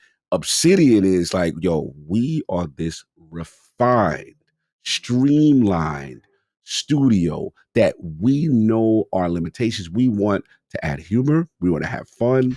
We want to have deep choice. The world will be affected in multiple ways when we do something. And we want these super impactful storylines in a way.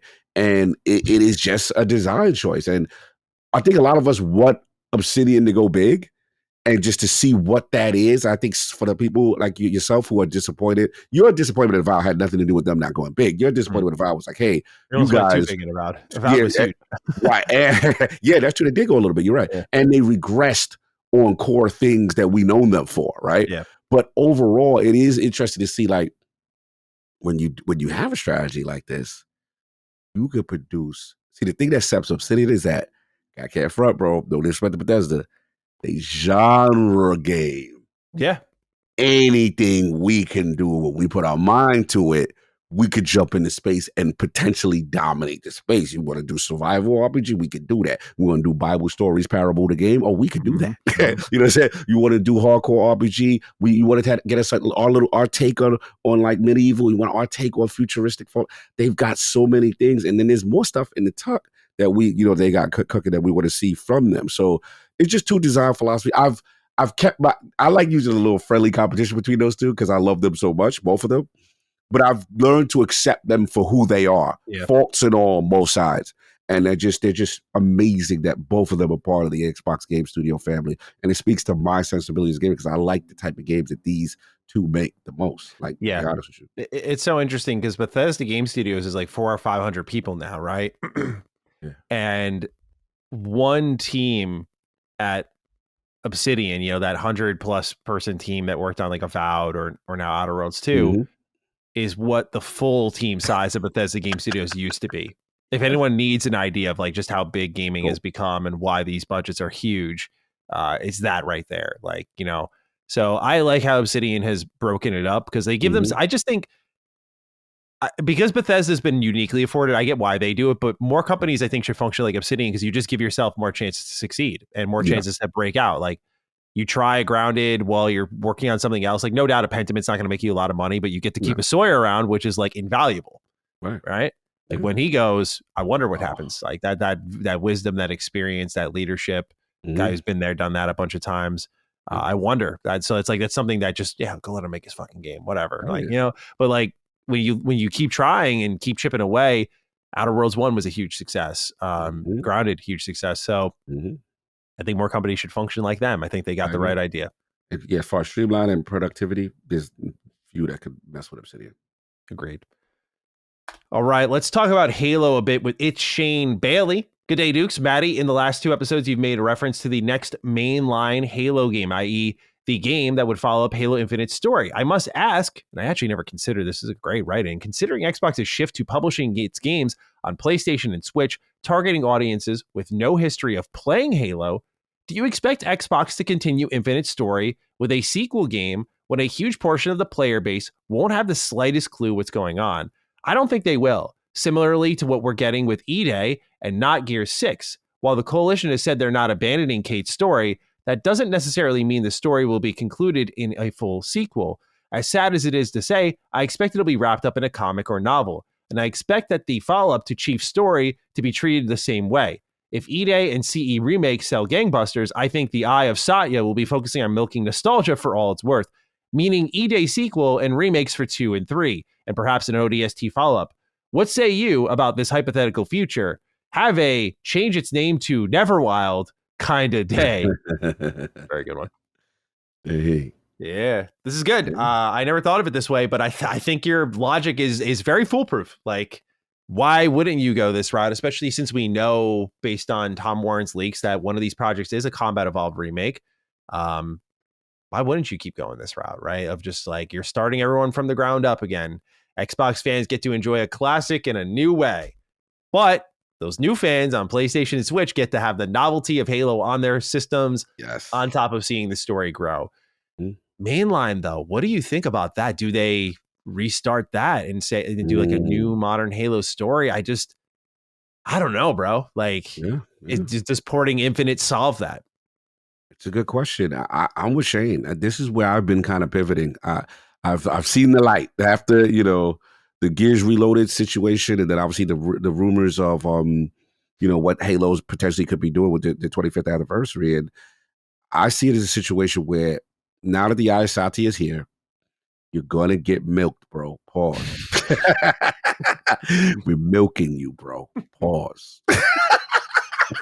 I had water in my Clip mouth, it. bro. Clip it. That's what you gonna get. You gonna get all this old stuff because you brand new and you don't know what it looked like. You've never experienced it. You're gonna be so happy to have these titles on your platform. Yeah. And again, it's still not real.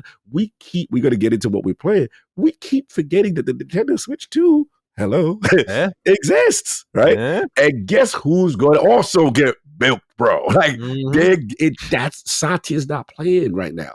So when I see him tweeting and talking about showcases, I'm like, you too happy. Yeah. You're too happy, bro. Yeah. You supposed to be in the stakeholder meeting. You're not supposed to be out here in the streets knowing about what the gaming is doing. Now you care about the gaming's doing. Yeah. Yeah. How many more parts can we get? How many? So that to me is the energy where this is going to be a steady drip feed. But to Bailey's point, I think this changes the trajectory. Mm. And I think we are, I don't want to say never, but it's going to be a long time if they even consider revisiting a Gear 6, in my opinion. I get that vibe too. Well, especially E-Day is like a real commitment to like what is probably a trilogy, right? Yes. Yeah. Yep. And E-Day, you could stay in prequel land. You can milk that. That's the new Xbox guys get it at the same time as them. So that's an easier transition. As you do the reloaded for 2, 3, 4, 5 until everyone's all caught up, and then they're all caught you're up. 6. Yeah. All right. Now, and then again, is it how like the money train is just going to run for so long? But I do feel sorry for Infinite though. Bro, we ain't never gonna see Atriox for a minute, bro. We ain't gonna never know what happened. Like, I don't think that's so. a whole, bro. We just gotta be real about it. The money guys are in the building, and I can't even fight it. Corporate Cog knows that is the correct move because at the end of the day, even though I don't like it from a hardcore purist gamer standpoint and continuing stories, I know what's gonna sell. I know what's gonna work. And remember, all I care about is your existence as far as this strategy. And those other platforms are facilitating the Game Pass strategy. That's going to work. There's no question. We got the data already from Sakata or what we see in, the early signs of it. Yeah. Yeah. I also think just on a creative level, like picking up where Halo Infinite left off, I don't know, man. Good call out. Like, I don't know if that's something you want to do. I don't know how you do it. It didn't end on a note where I couldn't wait to see what happened. Again, this is why it was so strange to me that 343 continued on. I thought they were pretty close to done. Like they just seemed lost, directionless on creativity, and clearly so that their next project is going to be a remake of the franchise that they started working on by remastering that game to kind of get their feet wet before doing Halo 4. Crazy to think about, but that's kind of where they've positioned themselves for this series. So no doubt, at least Combat Evolved Remake is the tech test. I don't know if it guarantees they remake 2 and 3 because I think that's like sacred territory, and that is why it would sell. But it's sacred territory where I almost view it as like is Combat Evolved Remake a catch up in some way for their own spinoff series that shoots off of that, like a Marine storyline from Combat Evolved. Like I don't know how they want to do this, but no doubt, like you said, they're going to milk it for all it's worth. And to be honest, you just said another key point. I still think part of them, there's still a part of figuring it out on the fly with a lot of this stuff too. So to your point, as far as the sacred comment, as far as like sacred territory, some things are not going to come and some things are. I've been hearing rumblings similar, like maybe not everything is coming the way Xbox fans envisioned it. You know what I'm saying? Kind of thing. So we got to look into that. Yeah, like what can they sell and what do they want to move forward with? It's as always difficult to predict, but we'll be here to talk about it when it happens. All right, last question, and then we'll catch up on a few things here. Do I truly hate Forza Horizon? Asks 6th gen console enjoyer writes, Matty, is the disrespect for Forza Horizon a bit at this point? I can't wait to see Forza Horizon 6 get the developer direct spot after next year's summer showcase just to watch you melt down. It'll sell more copies than The Outer Worlds 2 on its first day. Okay, first off, we don't need to get violent here with our words. You don't need to be out here like, yo, bro, it's going to sell more copies in the game you're excited for. Get the fuck out of here. I don't care. But when it comes to Forza, it's the Forza Motorsport bros where I kind of lean into disrespecting y'all a little bit heavier because I tease you a bit for your racing simulation love. The Horizon bros, I'm with you. I enjoy Horizon. Is it the first game I'm picking up when I'm playing my Xbox? No. Second, no. Third, no. Fourth, no. Fifth, no. But Horizon's a good game. I'm the and more guy. And by that, I mean, I can't just play a game, even if the racing is complex and interesting and there's different ways to race and there's custom maps and it's fun. I hate that I'm still in a car for an entire game. Being a car is not exciting to me. It's not compelling to me. I want more than just being in the car. So I like games like GTA, for example, where I can race and then get out of my car and I'm like, yo, I got guns now and I can do things on foot. Call me a smooth brain. I don't mind. That's where I'm at, though, bro. So I don't hate Forza, but I hate the idea of being stuck in my car constantly. There's so many, like even Mario Kart, bro. When I'm playing Mario Kart, there's points where I'm driving the open world. I'm like, yeah, okay, I want to turn around, put it in reverse, back it up, drive. I'm like, bro, what if I could just hop out of this and it's a 3D Mario game? Yes, way more ambitious, but way more cool. So that's why I'm the and more guy. So Forza Horizon, it's not me saying y'all who enjoy it are simple. It's just me saying that like I need a little more special sauce in my life than just driving. But to your point, is it a little bit, just a little bit, you know? Very slanderous, last Duke. Yeah. Look, you made a great argument. I thought when you said Forza Horizon would be the only game at the Direct, I'm like, no way. I would still go that length. I'm like, there's no way Xbox does that. Now, combining with Fable, yes. Especially after what we just saw with Obsidian. I'm like, yeah, that makes sense. Especially with how things are lining up. This really makes sense. So I'm for that. Because then I'm not sitting down just for Forza. And knowing me, I'm seeing Fable. Hopefully I'm in a good mood. You chain in from Fable to Forza. Vibes are good. I'm like, all right, let's see what you got. And if they show up even like a little decent, I'm gonna be like, all right, this looks awesome, sweet. Like I'm like, if Fable's taken care of, I'm like, everything you guys do is great. So just don't fuck the Fable, and then I'll follow it up and be like, damn, and you're doing Forza. All right, I see what you do. I see what you do. Yeah. No, I get your point though about jumping out the car. It's funny you said that because I do see like racing games. I do have that desire. Everyone's like, damn, I wish you could do it. You know what's one of my favorite games of all time is old NES joint called Master Blaster. And it was a tank and you kind of driving it. And then like, I think Switch, matter of fact, I got to download it. Switch got a spiritual successor that I purchased. I got to find that joint. And, oh man, it was so good. But anyway, what was so cool about Master Blaster, you could jump out the car with your little guy, go on the missions, go underground. Man, it was so much. Oh, my man got the Blaster. I have Blaster Master. Yeah, that's what I'm about to say. Blaster Master. Okay, yeah. That's it. My fault. I got it confused. The Blaster Master, bro. You gonna make me download that job. I gotta go pick it again. I'll Switch 2 and remember to get that download popping, bro, because I love that game. I thought it was so revolutionary at the time. That I thought it was just an action tank game that's shooting enemies and that's it. My man jumped out. Oh man, then you went on the ground and you went underground, you going in bases and killing bosses. I was like, this game is amazing. Then you go back to your little tank and continue on. I love games like that. But to Forza Bros, y'all got it. Horizon, that's the wave. If y'all want to give me Tokyo, boy, the Lords are gonna be in Tokyo this year. But if you want to give me Tokyo for next year, I've been waiting. That to me is the remember how we used to be like Assassin's Creed, whenever they go back to Japan, that's your print buddy kind of energy. Like, I feel like Horizon, bro. If y'all do a Tokyo joint, Tokyo Night Racing, Tokyo Drift kind of energy, bro, it's going to go crazy. So let me know where y'all going, and I'm ready. All right. Well, that's all our write-ins for now. Just got a couple little, like I said, very tiny clips of news here. Mhm. Phil Spencer took an interview. This interview was with our good friend Jeff Rubenstein.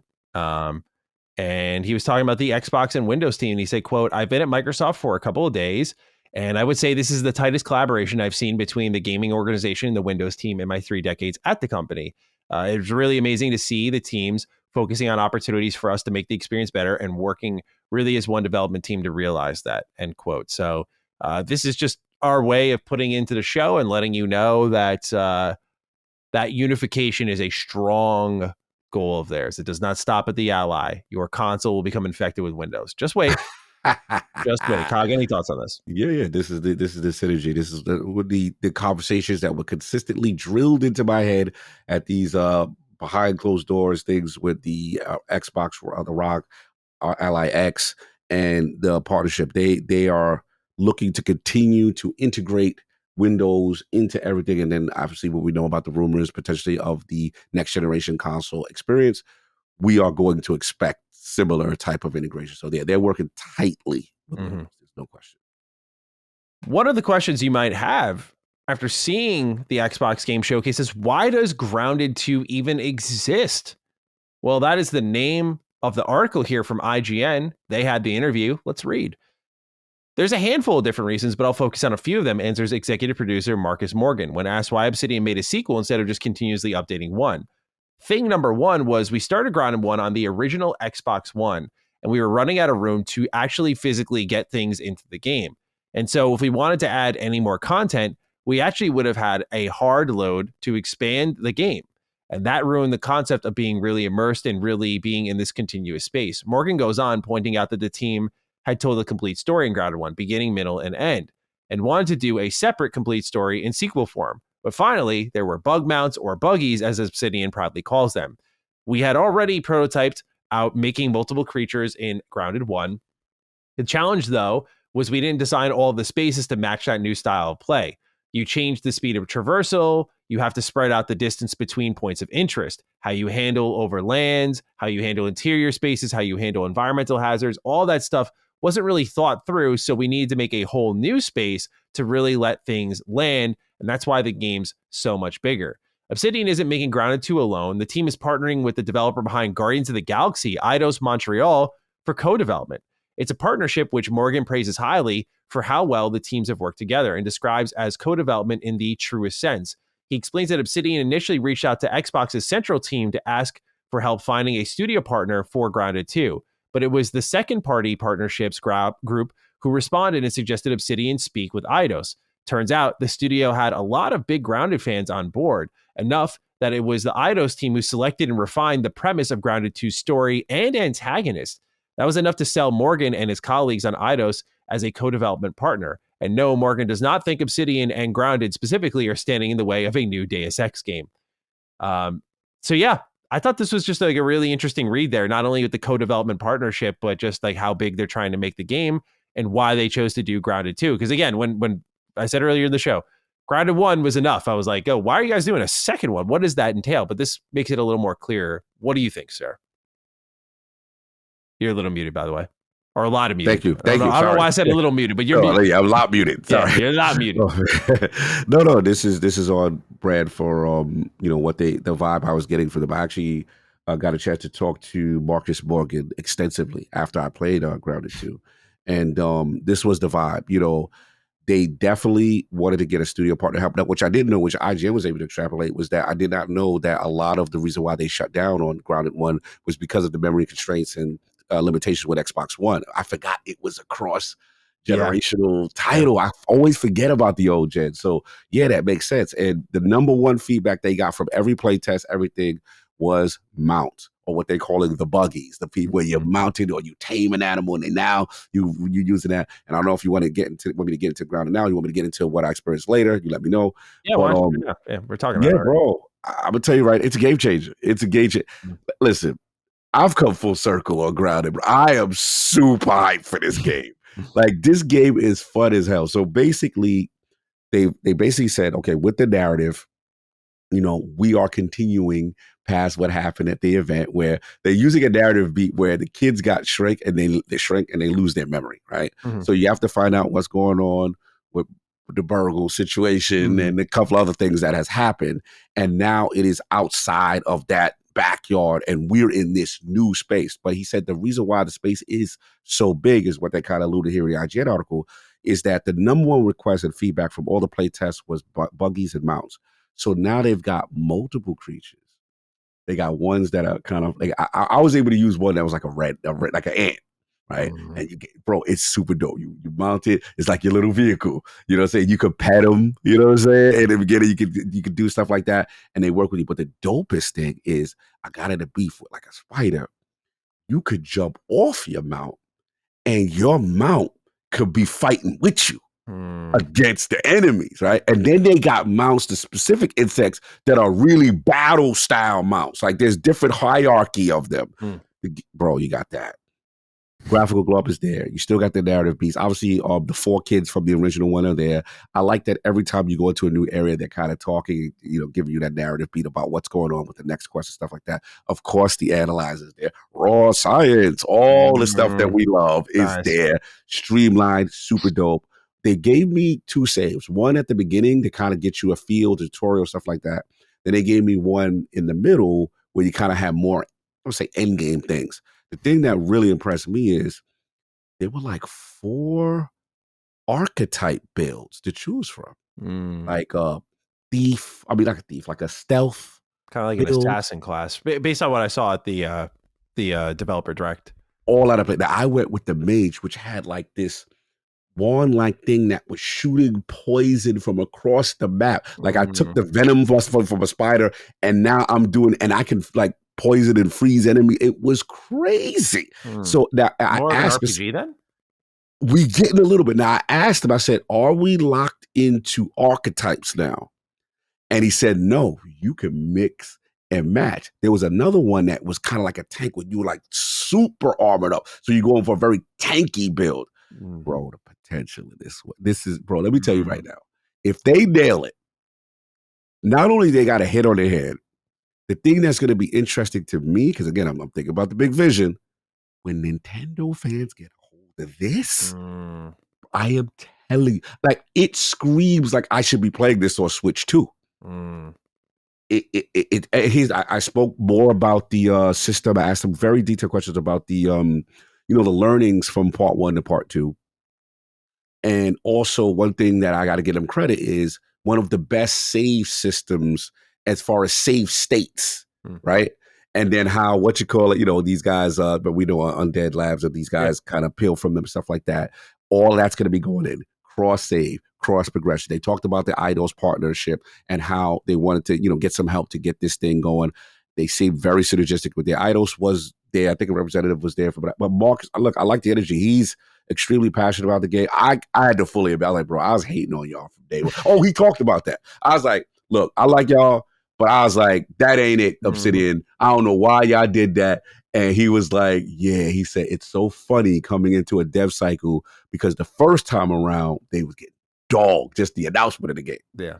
But now, once we're at, he said, it's so refreshing to see people like loving it and saying, like, what ground it is. It's a complete turnaround. So, yeah, like I said, they go into early access, like I said, July, whatever, for preview. We'll see the rest of the game if they will, if they nail it and they do everything they need to do. But for what I played about 20 minutes of it, very impressive. The engine glow up was nice. It moved fluid. You still got your first person, third person for the bros that want to do that. You still got your spider mode that you don't want to do that. But it seems way deeper and more impressive. If you got any questions that I forget, just let me know. And I'll answer. No, it was really just because the updates that they were doing kept leaning into their RPG sensibilities. And it seems like with the archetypes, they're kind of doing it again. That was been my only one. But like I said, I already decided I'm not playing it right away. I'm just out of lack of excitement. Just there's so much to play. And so much. It's in game preview. Like, yes, like I'll wait. Good wait. Good wait. But but it looks really good. Yeah, it's fun. It's fun. All right. One last bit of news. We'll talk about what we're playing afterwards. Oblivion Remastered gets its first update. Interesting. It's June. What do you know? The original release window. Ooh. There's a breakdown of the patch notes on Bethesda's page for Steam. Now, I will say that there is a message from the team, but the general idea of this patch is it's, again, just like UI, but more importantly, crashes, stability, bug fixes. I have not tested this yet because I will be honest, Oblivion Remastered is uninstalled right now because I was that disappointed. But I will be trying this out as soon as I can. As I get into what I'm playing, and I'll break down my game spreadsheet that I've indulged in. Y'all will understand why I haven't dove into this right away, quite like I usually do. But they write, thanks for all your excitement and feedback since the launch of Oblivion Remastered. We are actively working on 2 separate updates to be launched in the coming weeks, both of which will come to our Steam beta first before being released to all platforms. The first update will be focused on quests, major bugs and blockers, and quality of life fixes. This update will enter our Steam beta, they wrote, tomorrow, June 5th. That's already come and gone, and will be available on all platforms on June 11th. Our second update will focus on performance, which we'll share more when we are able. So yeah, I was gonna say that's the main one I'm holding on. Yeah. So there's a little bit more time until Oblivion Remastered gets going, but they are patching it.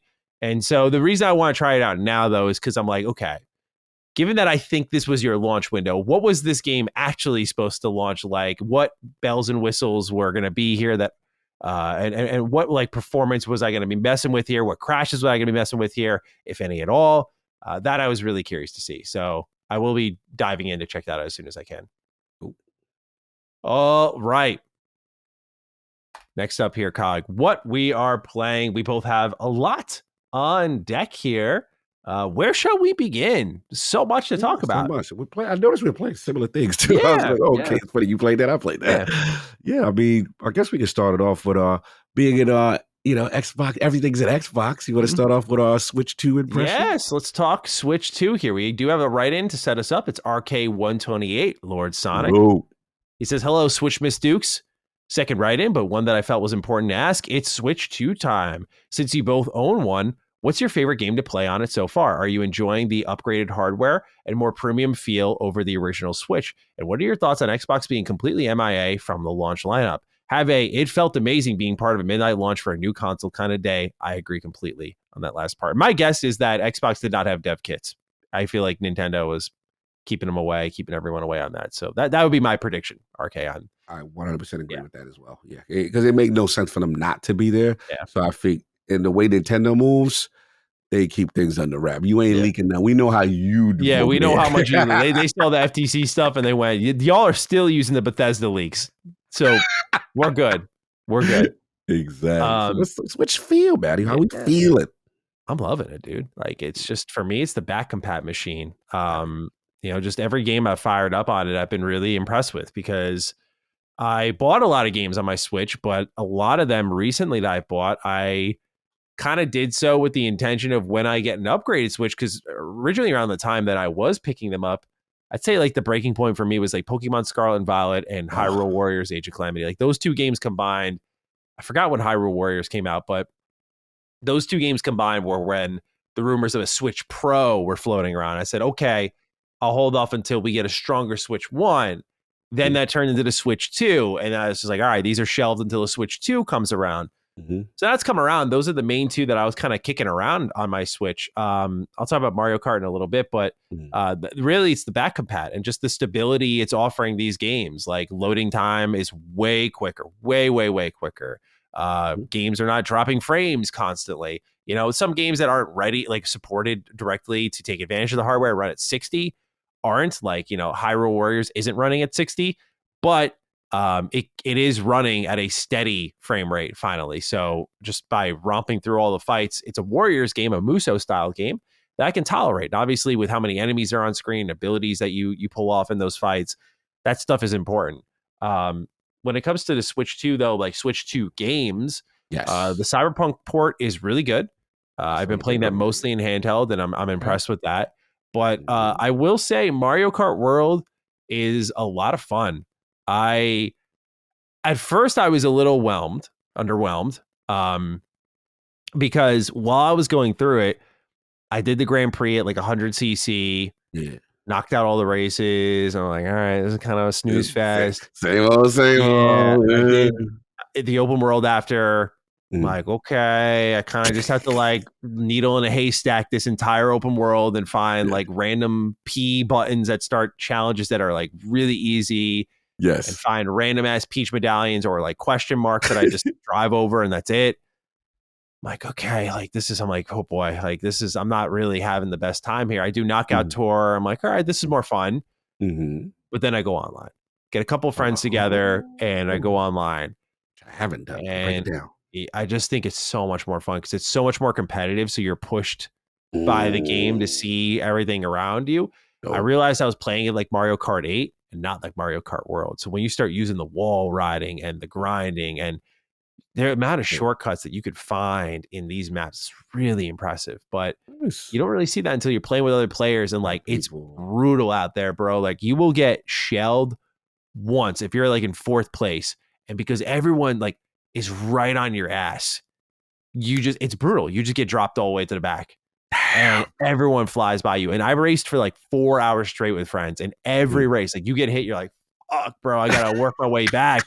It is so brutal. Maybe a little too luck based, but there's ways where again, if you abuse those shortcuts and you pull far enough ahead, when you get hit, you're like, it's fine. It's fine. But mastering those shortcuts is way more difficult than like Mario Kart 8, where you kind of just like, oh, there's a ramp over here. Off I go. The learning curve is a little more steep here for sure. But once I started to come around to it, I appreciated more because even things that I was experiencing in like the single player options, you know, I was racing around and these roads are huge, bro.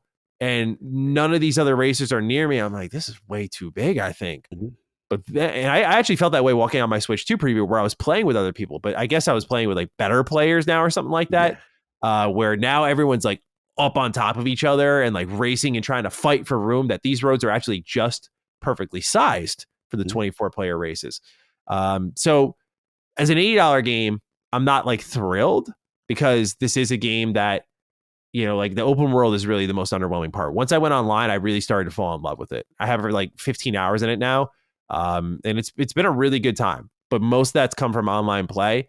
But the single player stuff is kind of standard stuff you'd expect. There is a pretty deep invisible unlock tree, just as you get more coins, like more vehicles, more characters, more skins. And there's so many of them. They all have their own feel. Like I've been using, for those who are wondering, the vehicle I've fallen in love with is this is playing off of last week's Duke, by the way, was the hyper pipe. Yeah, I love the pipe. You like the pipe again. You like riding the pipe. Yeah, absolutely. I ride the pipe. That's just fast. And so it has been great riding the pipe, beating some people online with my pipe. And so yeah, I've been enjoying my Switch 2. Mario Kart World has been a good time, but it's really come down to, I think, a lot of the back compat. And I'm resisting right now, as I'll talk about in a little bit. I'm resisting right now making like an impulse purchase because like it's a new system. Like I'm playing my old library, and I'm doing what I should be doing. I'm being responsible by like cleaning up the mess I left behind. But like I keep going, dude. There's so many games on sale right now on Switch's store, and I'm like, damn, I could kind of get down with that right now. But there's so much unplayed that I'm like, I gotta stay the course. Which is the ones you were tempted by? I'm curious. There was it's so funny because I'm playing a racing game, but I always wanted to try Lego 2K Drive. I was like, I kind of wanted to look at that. Yeah, it was kind of like a Lego mood. I tried to look up Star Wars too. I've been in a Star Wars mood, but then I was like, I should just play KOTOR. Because none of the Star Wars games that I was thinking of, like, oh, like Jedi Survivor, is that on Switch? I'm like, not in my wildest fucking dreams. Not my wildest dreams, but maybe one day now. But yeah, I was kind of looking at those games. I was looking at like, it was the Switch One fever again of, those games that I like playing on my console, I can now play on this thing more portably. And just given the size of the Switch 2, even just like pick up, put down, whenever. Cool. I love that feature. What can I buy right now? But really, when I look at my Switch library, I mean, it's huge, bro. I have so many things that I have to play. Like I have Disco Elysium in my Switch. Oh, that's another one. I should just bring it up now, bro. I should bring it up now. Okay, so come on, that's one of them ones I've been telling you. Yeah. So what I did was, I'll link it to you here. Yeah. Just so you can see how like my wife defined it as type A personality behavior. You tell me if I'm right or wrong here. Talk to me. What you got? I put it in our chat. All right, let's go. But basically, I've made I love this. a game schedule Google Sheet. And I talked about this last week, but I have a currently playing tab, an up next tab. All right. What I plan to play, backlogs, replay, games I beat. I see a game with that up next. I'm shocked that you were actually going to do it. Oh, yeah. I didn't think you were going to go back to it. Yeah, no, I want to. So like currently playing, I have Death Stranding. Like I've been irresponsible lately and I'm paying the price for it. I've started so many games that I need to finish these. So I have Death Stranding, which is kind of priority 1 now. Mario Kart World, you tap in, tap out. Pokemon Scarlet, this was like the main thing I bought my Switch for. TMNT Tactical Takedown, which is like a nice pick up and play game. Nothing crazy. Like I got 2 low committals, right? In Mario Kart World and TMNT. I can just beat those over time. Last Defense Academy is like the big straggler, bro. I could put like 40 hours in and then like I got to the harem storyline and I iced the game. So yeah, like I need to get back on that grind, push through that storyline because I know it's good. I just like, I fucking hate that story I'm on right now. I need to get out of that route, but like I need to finish it too. It's a personality problem. Up next for me, I have KCD 2, I have Death Stranding 2 and Suikoden 2. Ooh, do a Suikoden. Nice. Yeah, no, I loved what I played a Suikoden 2 from the remaster. I want to put more time in that. And then I have my list of games I want to play this year. I have Borderlands 4, Mafia, Sonic Racing, Lies of P Overture, Silent Hill F, Donkey Kong Bonanza, Metal Gear Solid Delta, Everybody's Golf, Ninja Gaiden Ragebound, Tony Hawk 3+4, Final Fantasy Tactics Ghost of Yotei, Pokemon Legends ZA, Trails in the Sky remake. Lost Soul Aside is kind of like an iffy one. We'll see how that kind of shapes up, but I'm interested in it. Shinobi, Art of Vengeance, of course. I got to play that for you, Cog. Outer Worlds 2, Ninja Gaiden 4, Chronos, The New Dawn. You can likely tell this list was made as like Summer Games Fest went on because these are all games that were like in order of their announcement. And Cog, if you want a little fun fact on my sheet here, you highlight over the plan to play section and you'll see that there is a release date over each one. So if I need to check like, it's like, oh yeah, I want to play Borderlands. Does that come out September 12th? Oh, Mafia. Oh, August 8th. All right. Like, yeah, nice and efficient. Add some notes. My backlog priorities, in case anyone's curious. System Shock 2. It's coming out in a re-release this month. We'll see if I can get that one going. Deus Ex, Uncharted 1 through 4. I already did Uncharted 1 and 2 a lot of times, but I have a close friend who's like in love with Uncharted. And he's like, you got to play 4. I was like, all right, I got to play the whole series then. Castlevania is a blind spot for me. Xenoblade Chronicles 1 blind spot for me. Vampire the Masquerade Bloodlines I want to play because apparently the second one's coming out this year. Since we're getting a new Silent Hill game, I want to finally do Silent Hill 1 and 4. That way I'll have like every mainline Silent Hill game under my belt. 1,000 Times Resist, I've been meaning to finish for a while. And Thief. And then I got some replay candidates in KOTOR 1, Fallout New Vegas, and Mass Effect 2. Oh, boy, stacked right there. So I'm just, this is like pretty much what it's done for me is like when I finish something, as I'll talk about in a little bit, I finish Tainted Grail. I remove it from the currently playing tab, goes into the games beaten tab. And let's say I'm like this list of currently playing is actually not 5 games long. Now I'm looking like, what's up next? What's in my back? Like, no, I'm looking for an old game. Okay, what's the backlog priority looking like? I love this. Nothing's speaking to here. What's the replay candidate? Oh, KOTOR 1. All right, like, yeah, put that in currently playing. Because what started to happen, if I'm very honest, because I reviewed so many things, what started to happen this year, because I kept like, I got 2 impressions happy because I didn't have the schedule to finish a lot of games, but I started loving so many games that I got so many games that are like in progress right now. And so I have an irresponsible currently playing list that no human should have of 5 games active right now. And that's by the way, just that would have been 6, but I just beat Tainted Grail this week. So I have my work cut out for me. I'm working on Death Stranding now. Some of this list is inflated with games like I'd say a Mario Kart World or a Tactical Takedown. Those are like really short games, but like I said, just trying to keep the brain organized. Because what would happen is I'd sit down with the controller and I'd be like, what am I going to play? Like, what do I have active right now? And I don't know, bro. I felt like kind of embarrassed. I was like, damn, I really have that many games active. I was like, I don't know what the fuck I'm going to play because I think I have this active. And so I was like, let me just like make this list, this schedule. Yes. And it's been a lifesaver. It's been really great. It felt like my brain literally like went after I got all organized. So thank you everyone for bearing with me, but this has been really helpful for me. No, this is big. You got a lot of project manager in you. You got a lot of organization. This is dope, man. I love stuff like this. Yeah, I mean, you kind of, I was not like this, but I think when you start running teams, you develop these skills. Working the corporate, making a game. Yeah. You've got to have priorities. You got to have your deliverables. You got to see, okay. I got to know when it's time to game, like not like, I don't check this list like when I sit down, I know what I'm playing, but like when I beat those games, instead of staring at my Steam library for an hour like I usually do, or my Xbox library, I'm like, let me check all my systems, and I make a grand tour of it. And then it's like midnight and I finally pick something and play for like another hour. I'm like, what lets me just like go? Yeah. And so I did this, and I feel like it's been pretty good so far. Oh, it's huge. It stops all that analysis by paralysis stuff. Right. You go, oh yeah, this is what I was supposed to be. Yeah. Love it. It's good stuff. How have you been liking the Switch too? I've been loving it, man. It's such a premium device. Like, tell me the magnets ain't lit. Yeah, they clip hard. Bro, I was like, I'm a strong dude. I was like, let me see if I could test it. Nah, we're not going anywhere, cuz you're gonna hit this button. I was like, okay, very When it got me is when I was not thinking, I was talking to Laylee, and I was holding it by the Joy-Con on its own, where like technically the screen could like hinge right there. And I wasn't even thinking it was just hanging, no problem. I was like, then I realized, I went, all right, I'm not gonna test that much, but good to know it can handle the weight of its own device. I meant, how many do you think they broke doing that? Like, all right, hold it, hang it, and just it just clips off. They did thorough testing with this, man, for sure. Like that whole process there. Now, my Pro controller, before we recorded Duke, Matty was gracious to let me run to my local GameStop and run to get my packages. I let you. Because I was like, bro, I gotta go get this, man. The Switch accessories have coming. So the Pro controller came in today. So I just gave that. Bro, it's nice. Yeah. The Pro controller. I love the original. Mm-hmm. Dare I say this feels way superior.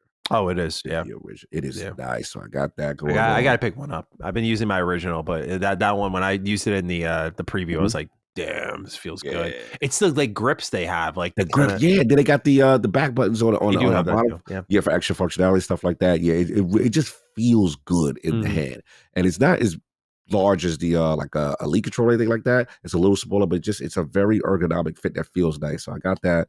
As far as like the way I've been utilizing it, it's just kind of been the same way as you. It's ultimately become my back compat machine, and to catch up on everything I missed or things that I love that performed horribly. So I went straight to that Astral Chain.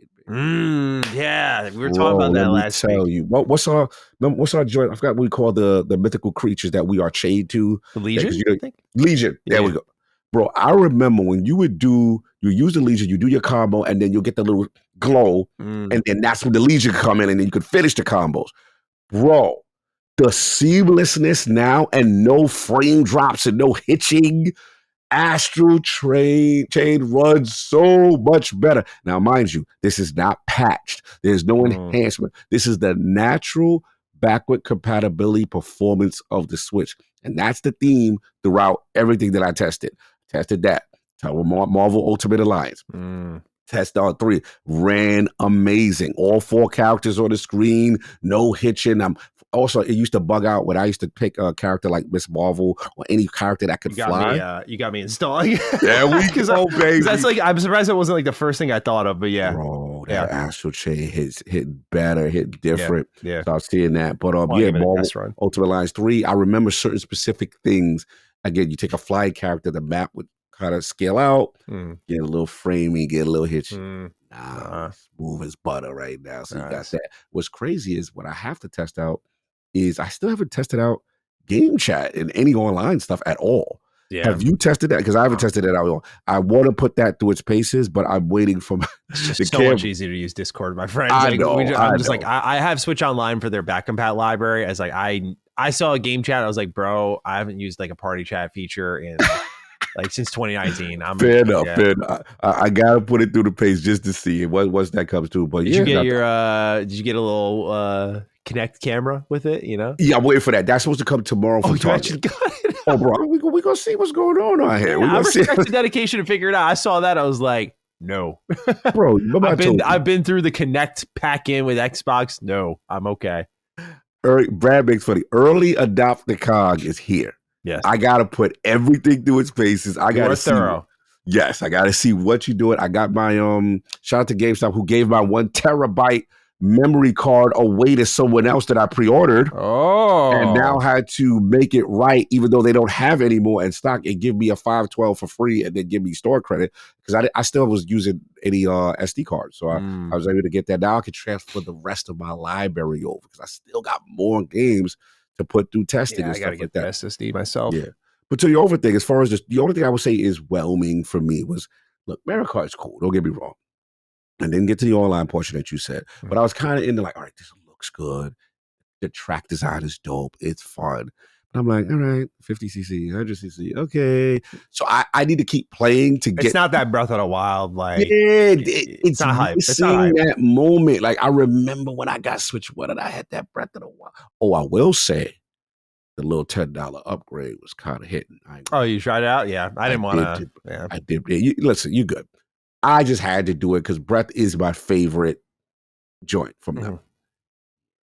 It is hitting. I was like, okay, this $10. I see where it went. Okay. It feels brand new. So I might do a playthrough with the remember they had a lot of extra content that extra launch for it. Yeah, I think it's like a master trials or something they would call it. Yeah, they had some extra content. Yeah, just to see how that is. Challenge myself a bit. Yeah. You know what I'm saying? See what that is. But nah, bro, it's a dope device.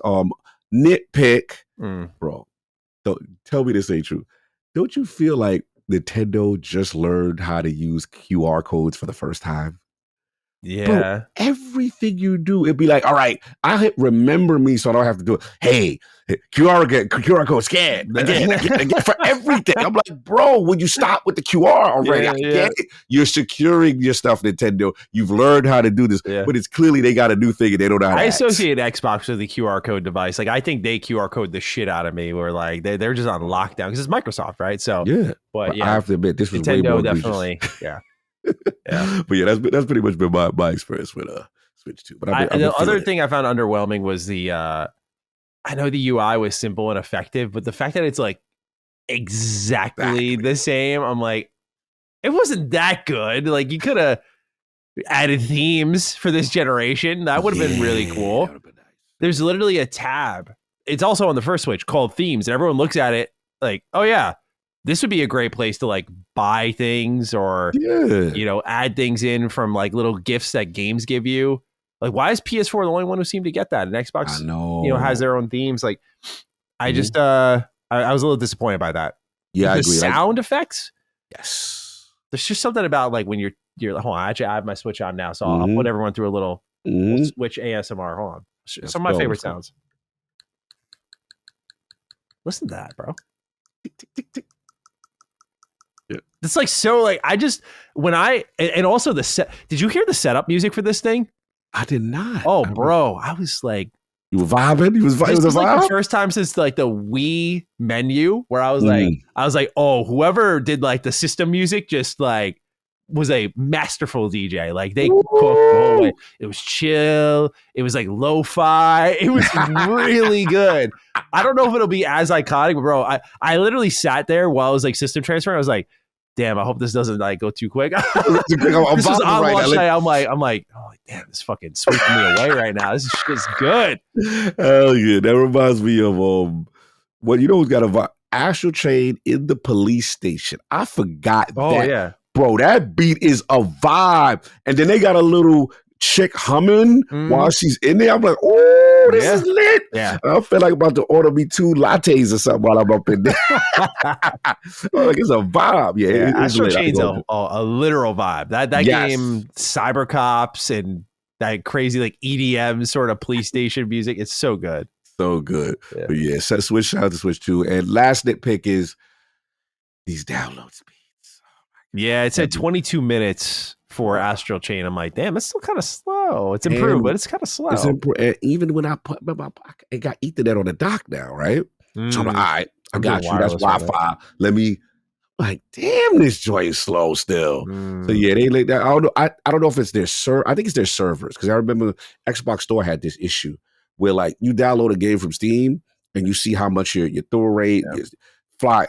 I used to download it from, now they improved it since then, but initially, bro, it used to be horrible, the download speeds for downloading from the store. But yeah, so far so good. I'm just waiting for the next Switch 2, I would say proper release, but mainly. Yeah, no, definitely. Like, there's I want a single player thing. Yes, I want Donkey Kong Bonanza is like the launch game in my head.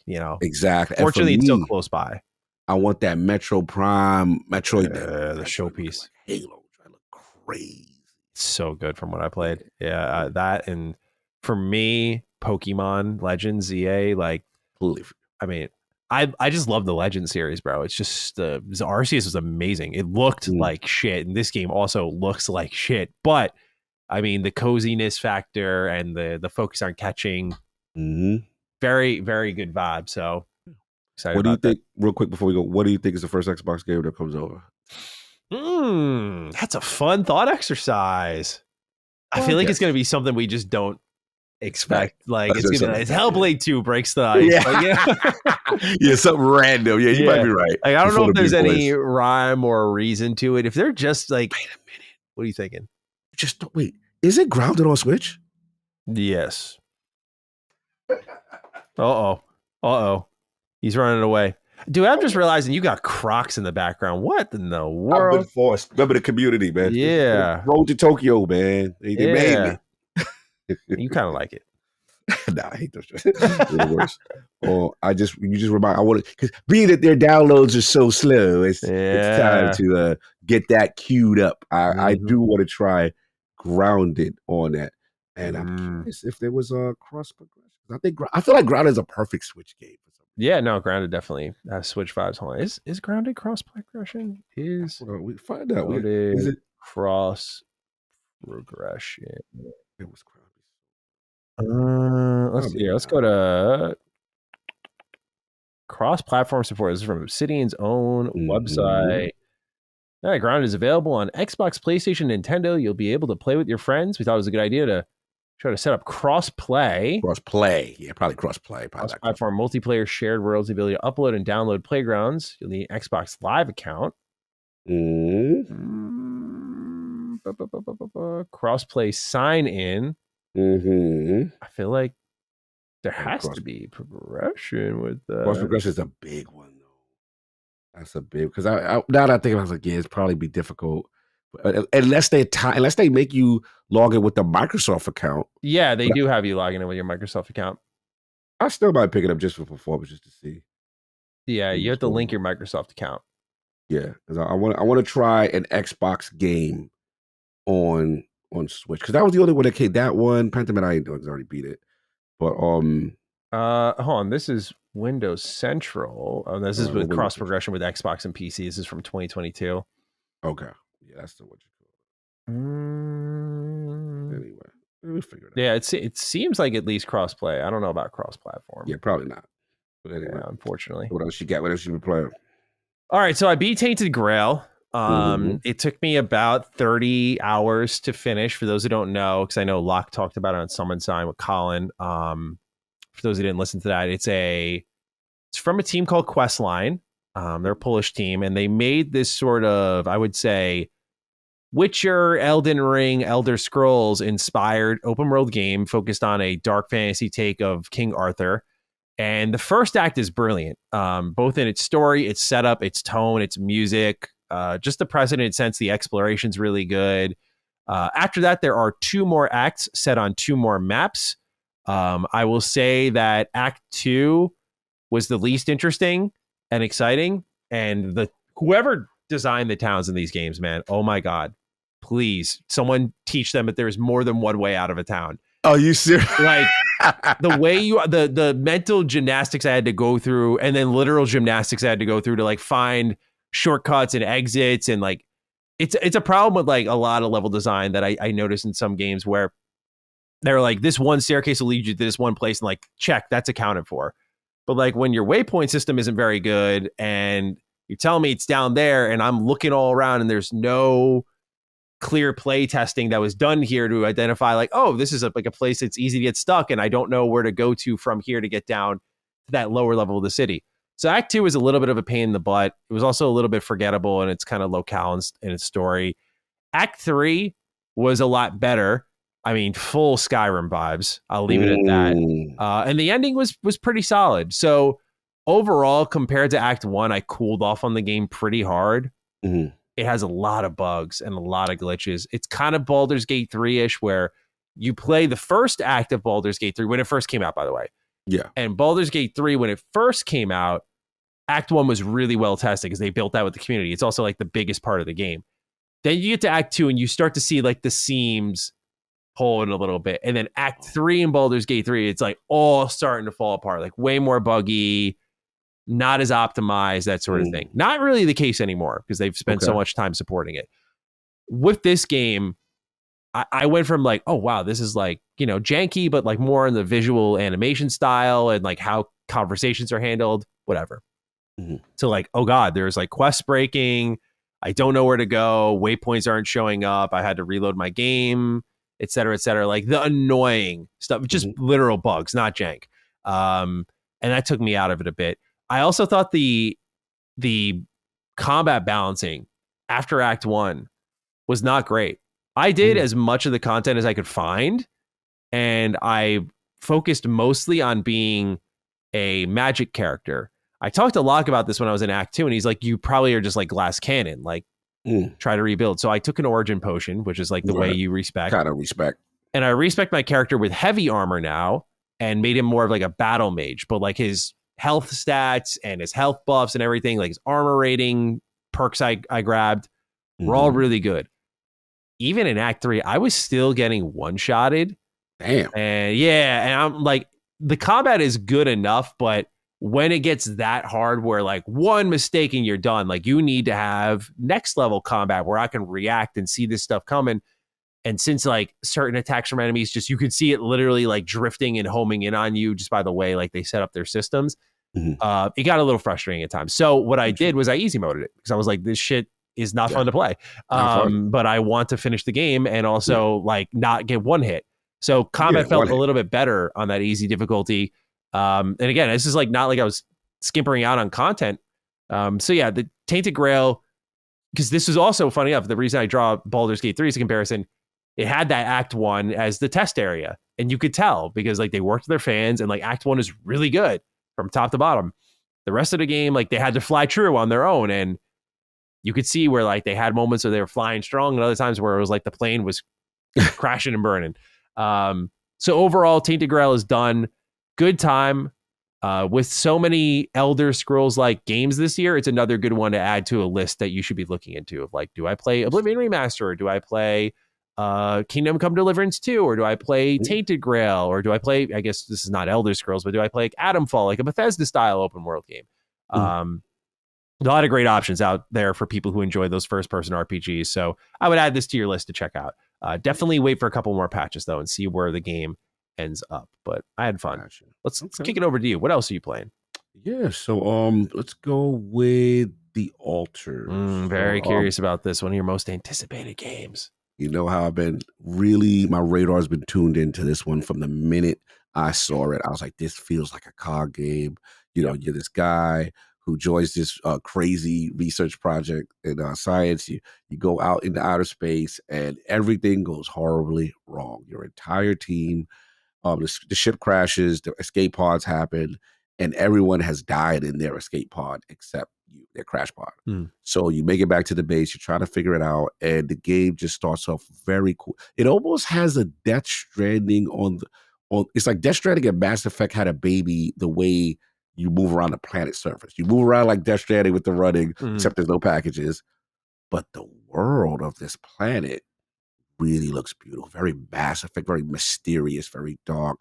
Also at night, radiation hits, and you better get out of there when it hits because it starts to affect your suit, and you start to get a lot of radiation, and you could die if you're out there too long. So that's kind of like, and it's like a day and night schedule. So the thing that's dope about it is that you have 8 hours in the day. I switched the clock to 12-hour clock so you can make more sense because 24 hours was messing me up.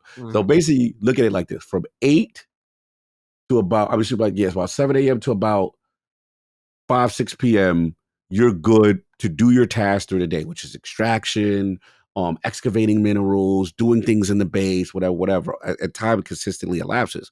Once you get past that, let's say 8 p.m. threshold, it says you're tired. When you're tired, you work less efficiently. If you continue to work, you could pass out from exhaustion, and then you'll lose time the next day, right? So this time-day schedule is really cool and also affects your altars, which is we're going to get into. The altars part is the best part of the game. So basically what happens is you get to the base, you try to figure things out. There's said shady corporation who's calling you in on this, thing. Hey, so what do you notice? What's going on? Oh, there's rupidium on that planet, so Mm. you don't know what this does. So apparently, this is what allows you to make and clone people. So they tell you to go get as much rupidium, and you only got a couple days before you get off this planet. And we think it's probably to your best interest to clone yourself. Mm. So you get to that part, and what happens is they got all your records, your whole personal business, your whole life. They got the Matty Plays life story. This is when he met Laylee. This is when he gets first game. This is when he left home. Mm. All this is your life on this board. Like it's so well written. First of all, shout out to 11-Bit Studios. Whoever wrote John Dolsky's life at all the different points of his life is amazingly written. Mm. And then what happens is you realize the choices, you made and what determined you to this path. When you get the alters, the rupidium, now it'd be like, okay, Matty stayed home to, Laylee wanted to go away and accept a new job and be head of a studio. But Matty forced her to stay for the relationship, finish his game. As a result of this timeline, Matty became an engineer, right? So then they got another timeline where you did do the opposite, and then you could pick an alter, and the other one became a technician. So you look at these different timelines, and then you pick. So you create the person, right? So the person wakes up. They're you, right? They look at you. They look like you. But I will say the only thing that's unrealistic is that they got clothes on when they made. Like, that's unrealistic. I was like, all right, come on. And another thing about this game, again, let me just get this out the way now. If you are looking for some combat game, there is no combat in this game. There is nothing about shooting. So if that is not your cup of tea, please exit the room now, because this is not any of that. This is about, you have limited time to do things. There's no way you can do everything. You've got to make pointed decisions. Also, all of your alters have emotional states, and also will give you feedback on your life on why you were F up, and you could utilize what they consider a life skill.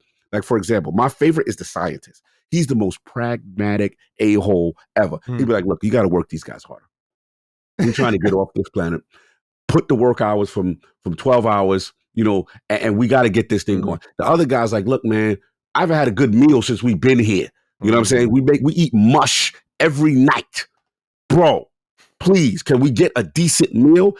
If you don't listen to certain people, Addict told me things can happen. If it gets so bad, they can kill you in your sleep. Bro, this game is super ambitious. First of all, shout out to the UI. Shout out to the base design. Amazing. Like, this game, I will say, to this point where I'm at right now, the game got so weird that in my timeline, the girl that you with, we're separated. I made a botanist version of myself, right? Who became a botanist. In his timeline, he because when he starts off, he's very depressed. He's like, I guess I'll help, and okay, but I miss such and such. And you're like, all right. So during the period of the company call in and girl call, all these people call in from your real life, your girl calls in, and you're like, the company's like, do not tell them that you're making alters of yourself. We don't want anyone to know about this secret technology that's going on, right? So what happens is the alter said, and you have a bad relationship with your girl. Well, what if I substitute and speak in on the call?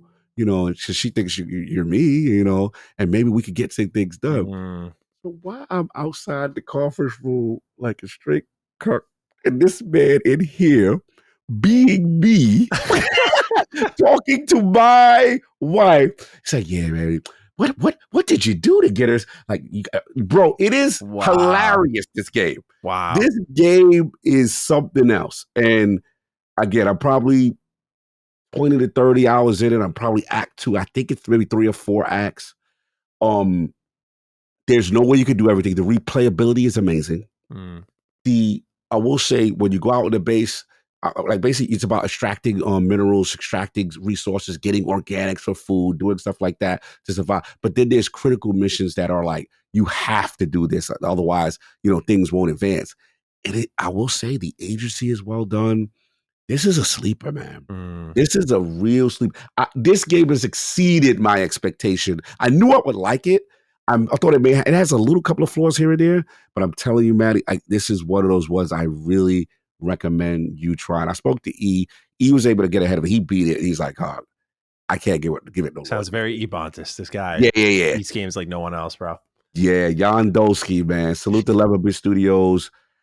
The Altars, you got something, man. And I just want to see how it plays out. But I am loving my experience. I played it on my my Ally all the way through the fight. It's the perfect portable game. Nice. So good. So yeah, I would say that would be the next one. And then I don't know if we want to both do Ragebound together. Yeah, let's do it. Yeah. What are you thinking about Ragebound? Ragebound, man. So I got a unique perspective because obviously I played something else in the Ninja realm. And this is different. What I noticed off the back, so it seems like Ryu Hayabusa, he's your mentor. He is the mentor. Yeah. He's holding you down. He's teaching you the way, and a young upstart ninja. And I will say one thing about ninja games, historically, they've always been about the challenge. They've always been about they're a little bit harder than the average platformer and side scroller. And this is up there. They start to throw some things at you. Yeah. They got this little mechanic that I don't want to say that I hate it. It's just when you jump in the air, you press the air, then you bounce off enemy projectiles, you bounce off. It's interesting. I would say if I hate it, but it's just interesting. I had to get used to that. And then I will say the animations, the pixel art style. So good. Yeah. Scarf's going, your man's moving. I like the animation when he's grabbing up and he's moving on top of walls, he's sticking to things. He can scale and stuff like that. Yeah, for me, it's just like a classic 2D jump off. It feels good. I don't have too much negatives. I just want to know how far they go. I got obviously the boss encounter where you fought the dragon thing and whatever. They got the roll where you slide it underneath and you're moving around. So I saw some mechanics as far as the boss fights, doing different things to try to avoid it. But so far, so good. I mean, I played something else in that realm, and I will say it's just no disrespect. It's just you're not Shinobi. Yeah. And unfortunately for Ragebound now. Oh, wait. You did end up playing it. Oh, I gotta tell you the story. Yeah, wait. We gotta go left here because you did get your head. Okay. Yes. Start off with let into it. That's right, so here's the story. Here's the infamous story. So this is a Shinobi Art of Vengeance. I hear rumblings, right? That this thing is gonna be there. My dream game. Y'all know me. Lord Cognito, the whole name is based off of Shinobi Stealth. It was based off of this game. Right? So I'm like, okay, I hear Sega's going to be at Summer Games Fest. I'm like, yes. I get to the booth. All right. I know I don't have an appointment, but I'm going to shoot my shot. Hey, guys, I put the full court press, Matty. Lifelong Sega fan. Shinobi Arcade in my house. Here's the picture of me, young Cog, with Shinobi Arcade. Hey guys, I'm the biggest fan you'll ever know of this game. So if you ever happen to have an appointment available, please. See, the guy's looking at me. He got that face, man. He's like, yeah, don't look like it's going to be anything for you opening up.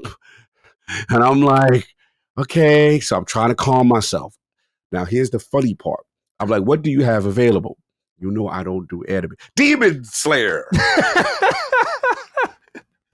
All right, let's do it. So I get in this room, right? There are 4 empty kiosks of Shinobi next to me. I'm playing Demon Slayer. Like... And Matty, it is taking everything in my power not to be unprofessional. I don't even really care about what I'm like. Addict King, please take this. I'm sitting there with the saddest, most jealous face of all these other content creators and press and journalists playing Shinobi in my face, and I'm like, bro, I'm hurting, man. And then it's Sonic. I'm like, at least I could have Sonic the Races behind me. I'm like, damn, that looked fun. I can't play that. I'm at Demon Slayer. No disrespect, Demon Slayer. You're a good game for all the anime guys. You're gonna love it. The reason I thought it was so funny is the idea that to get closer to Shinobi, to even have a shot, this man's playing Demon Slayer 2. Like the game that no one would associate you with. Like, everybody know I don't even like animes that run modern stuff like that. So it's even funnier. Shout out to Aya Rook, everybody knows I kind of teased, but the running joke is I kind of tease modern anime because I've been watching. I just don't know what's been going on. So they get mad at me. So I'm really legit disgusted that I'm playing this and not playing that. I just know you were literally standing there like. Literally my neck's like this the whole time. So I'm like, all right, cool. I get over like it's going to happen. You got to be real. So I'm speaking to the reps. I'm speaking to the devs. So like shooting emails. Shooting the professional. Hey guys, because they're like, hey, thank you for playing Demon Slayer. Yeah, that was great, but thank you for the time and all the assets. But yeah, so if you have any availability, I will come and you let me know what day. I will come. I'm here for 3 days. I will make myself available. And the next day, no appointments. So now we're down to the final day. It's looking spooky, but I did something. I did something real special. I went. Prior to the trip, I had went to Sega's site. They have the new Shinobi shirts. Oh, Age of Vengeance, Art of Vengeance. So I purchased it. It came in time before the trip. King's laughing at me. Everybody's got ILP shirts. I'm like, I gotta try to speak this. I'm gonna wear the Shinobi shirt to the event. So I go there, bro. This is part 2 now. This way it gets funnier. LSM fam, you're about to have you gonna lose. Now I was, remember, 2 days, blue balled, disrespected, not included, all type of effery on my Shinobi, my favorite game of all time, right? I get there. I'm like, hey man, it's Monday. I heard a lot of people cancel, any availability. So the guy looking at me with the face like, I'm gonna have to let this guy down again. And I can see his face is not very accommodating. It's very like, yeah, I don't think so. So I'm like, no. So I'm sitting there, I'm losing. At this exact moment, Bradley Ellis comes out. Oh, yo, Cobb, yo, bro, I just played Shinobi. Yo, this one is fine. Did you get your appointment? Bradley comes out. Brad, oh man, Ellis is some inside. Just finished getting all his rocks off on my favorite game and gets the appointment. And I didn't have the heart to tell, like, no, I didn't get anything. I could see you now. Like, oh yeah, nice.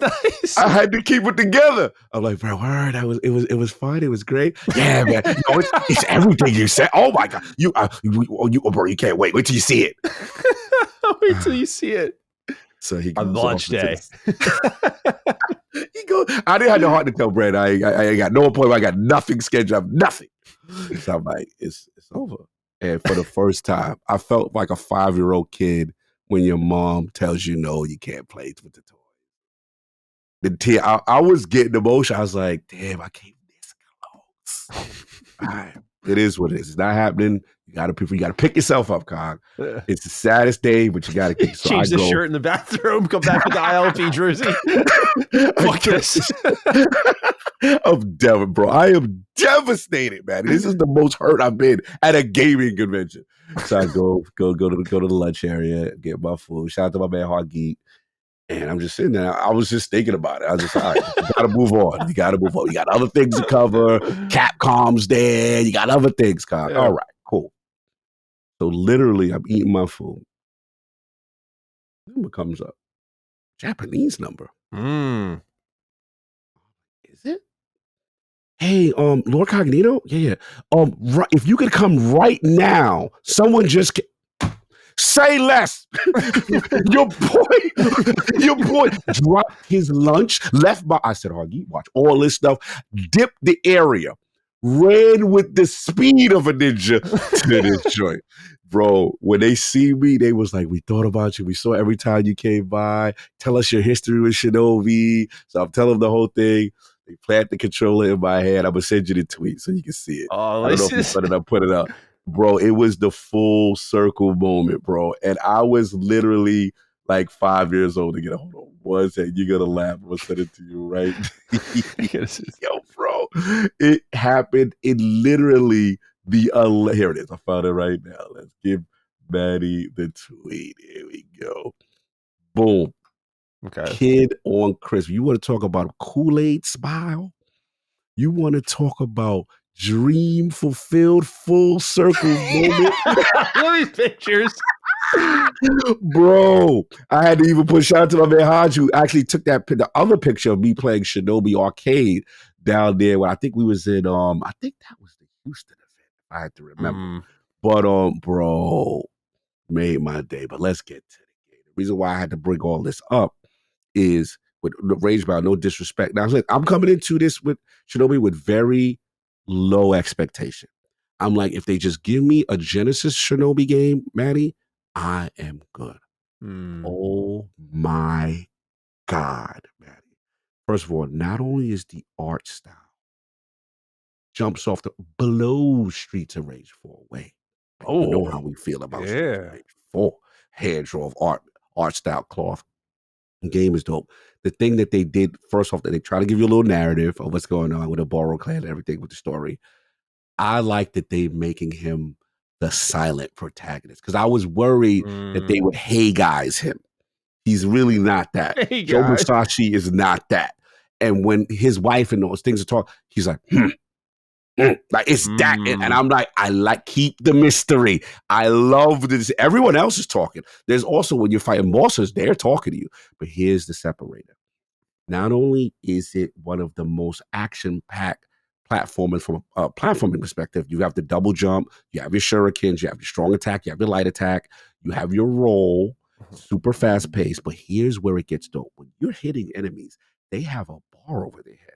If this bar then gets to the top, because they encourage you to use all of your arsenal. If you hit people with shurikens, or you do other moves, or especially strong attacks, which are slower, the meter will build, they'll get a symbol over their head. If you get that symbol over their head, you press, they got the ninja stance button. I thought that was ninja magic. It is not. That is execution. If you get that symbol, the screen will freeze and he will like this instant shit, like with amazing animation, style, precision, speed. He got the clamber. He's got there is so much he could do. This is not just, this is a reimagining in the modern era, Shinobi. They have gone above and beyond. And let me tell you, combat is dope. Then I finally unlocked the ninja magic. Next level. He also has special ability. He has, I don't want to say like a skill tree, but got multiple amulets and abilities to start build crafting. You're in heaven. All right. Bro, I am literally, I teared up. I was like, this is better than I ever imagined. I was like, I'm expecting, just give me a Genesis Shinobi. I'm good. Simple, side scrolling. Bro, even his running animation, bro, it's so fire. Like after playing that, and I'll try to say, like, well, maybe I'm biased. Let me see how range bound is. I feel bad for y'all. Not this year, not with, shout out to Ben Fiquet. You could tell these are Shinobi fans. They've got the learnings from 1 and 2. They've got all the moves and the animations from 3. For my the deep cut with the shadow dancer with the dog stuff. The boss encounters phases, tough. Yeah. There was this one samurai guy that he was charged up. He gets invulnerable for a minute. I don't even know if I played 2 levels. If these 2 levels are indicative of the rest of this game, delay your ninja game. Delay your 2D ninja. You're not. I am sorry. It's tough playing Rage Bound because I'm trying to be respectful. And it's not fair, but you coming out this year. So coming out a month away too. I'm sorry. I am sorry. Every person that played it, that came out of it, are non-Shinobi fans coming up to me. Brad, Paris, mad people. Bro, I didn't know about this game. Like, this must be so vindicating for you. Like, yeah, this is a flannel moment for you a little bit. It's you know, Shinobi's been also always great based on what you said, but now everyone's putting that flannel on. Good for you. This is good. Here's the thing. The last thing is where it's even more. It would be like you love the flannel for what it is, right? And you like, it's great. But now you're getting the glow up in the next generation as if it was a next generation modern game on top of core sensibility. So now you're like, oh my God. What made Shinobi. Yeah, they're not a bad, but now it's so much, like I'm overwhelmed by the amount of things I can do in this game. that's what I was like, oh, Did it wow. give you the vibe like Ninja Gaiden Ragebound is like stage by stage, very classic? Was this like when you say modern, like are you getting vibes like this is a big game? Like I don't want to go that far. It's definitely stage by stage in terms of you know, the way I guess board structure, but I was surprised by the amount of verticality and how large stages are with secrets for unlocking and going back, and you can't get everything. So I thought that was interesting. But look, I don't want to get too crazy because again, it's 2 levels. We have to see how the rest of the game shapes up. But you could tell this is Ben Fiquet. I've interviewed this man who's now the creative director of Shinobi Art of Vengeance. He was the guy who was the art director for Streets of Rage 4. These are lifelong Sega fans who are now honored that they were chosen by Sega proper of the older IPs to come down and say, we are looking for a studio. We pick you. It's the perfect match. And they're like, oh my God, you guys are the GOATs. This is our favorite stuff as kids. Bro, they're the only nitpick, because I got to be fair with my criticism. If Shinobi tends to be a darker game sometimes, so I would say this is very bright, it's very vibrant. Yeah, you know what I'm saying? Yeah. Maybe someone could say, "Hey, the tonal shift, whatever." And then obviously the music of Shinobi is always there. And I don't think they have Yuzo Koshiro on this one, but I will say the music was bad. I won't say that, but it's no one's ever. My hope is that he did at least one track. That's my hope. Okay. And they reached out to the OG, but, bro. It arguably, outside of one or two other things, it was, I will tell you this, out of the games I played, hit my hand versus the games I saw, it was my game of the show. Oh, yeah. Out of the game I physically played. I was like, this game is amazing. So, yeah, bro, full circle moment, bro. Good stuff. I'm glad you got it in hand. That is amazing, the story, because I thought it was already hilarious, but that is that's next level dedication. I gave you part 1 offline. Yeah. Now you got the part 1 and part 2 combined. the shirt in manifestation. I mean, I guess what you said when we were offline ended up being true, because you said Attic told you, he was like, you're gonna get in. Like, he's like, we'll find a way. And you said Attic usually when he says that, like, it just ends up happening. And it ends up happening. But bro, this was 11th hour bleak. It was not gonna, like, literally, I will say, hey, they fought for me on this one because I kept coming back like the poor kid, you know that poor, please, sir. Yeah. It was that they wouldn't let you on the empty stations though. Like, well, I don't know. I haven't been to SGS, so I don't know if there's like walkthroughs beforehand or if it's like E3 where E3 it was like, hey, are there any booths available? Yeah, okay, boom, in you go. No, SGF this is a very professional, you have to be scheduled environment. So they're leaving the slots open. Let's be honest, in their defense, for probably huge outlets, huge influencers or whatever. What time was your appointment? Do you remember? Monday at like 2-3 afternoon, something like that. Ooh, Matty! Matty was the gift of the Dukes. Wasn't it Duke? I gotta go to my email real quick. Let's go. It may have been Duke Divine Intervention. I gotta see real quick. It was like a Monday. It was afternoon. I know I had my appointment on Monday. Oh, bro, you could have. Bro, it could have been you. I swear to God, it probably was you. Let's see. Because they told me no multiple times. They were fully booked, and then randomly they hit me. And it's like, hey, we have a cancellation. Let me see here. My boy hooked me up. It was spiritual. It was supposed to happen like this. I'm trying to find my email. Oh, good. I'm trying to find remember Monday. I know for a fact it was Monday. I think it has to be you. You know why I know it has to be you? Because Monday morning when I went to them, they said they were fully booked. And they gave me the sorry kid, it ain't happening face. So the fact that it probably got to you, they're like, wait a minute, this guy's, not coming. Whatever, maybe emailed you, whatever, you confirm it because it was instant, bro. Whatever the appointment, like, they were like, can you get here now? I was on the other side of the complex. I was like, I'm going to get over there. Yeah, I think it was mine. It's you. I think so. Yeah, because shout out to Matty. That's so funny. Bro. Yeah, I feel bad. I had to email them and apologize because I thought when I said I wasn't going, like, I messaged Bandai, I messaged like a bunch of people I had appointments with, and I was like, I'm sick, I won't be able to travel, I'm also like running out of funds, so I just like it's better for me just to stay home. And then I got an email from Sega in the afternoon, they're like, hey, you still coming? And it was like Sonic, and it's like, hey, are you still coming? And it was Shinobi. I was like, oh fuck. And you forgot to get the message back. Yeah. And given that you guys were happy. Yeah, this adds up. I think got to be you. It's got to be. It's bro, so how funny. crazy is this story? And think about Ben involvement, Yeah. your involvement. Yeah. Bro, this was the wildest. But like I said, it was the low. Bro, I've never been this low in my life, bro. Wow. Like, I don't never bitch, complain. No, you don't. Yeah. Bro, I was so sad.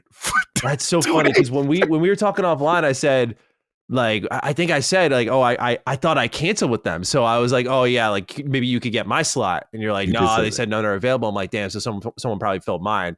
Yeah. But mine was still filled until I didn't show up. And then they like, gave it to you. We waiting for him to come through this door. And then he didn't come through. They was like, funny. Right, oh my God. I feel bad. Let's get him, kid. And it all worked out because they wanted my feedback. They really did. I gave it to them. It went to the right person ultimately. I had that booked because I knew you loved Shinobi and I wanted to talk about it with you. But I'm glad it played out that way. If that is truly how it happened, I am very glad it played out that way. I appreciate you, bro. Christmas came early. I couldn't get Kool-Aid smiling. It wasn't deliberate. I'm glad it worked out. It's more kudos to them. They thought of you and called you. That's salute. That's good stuff.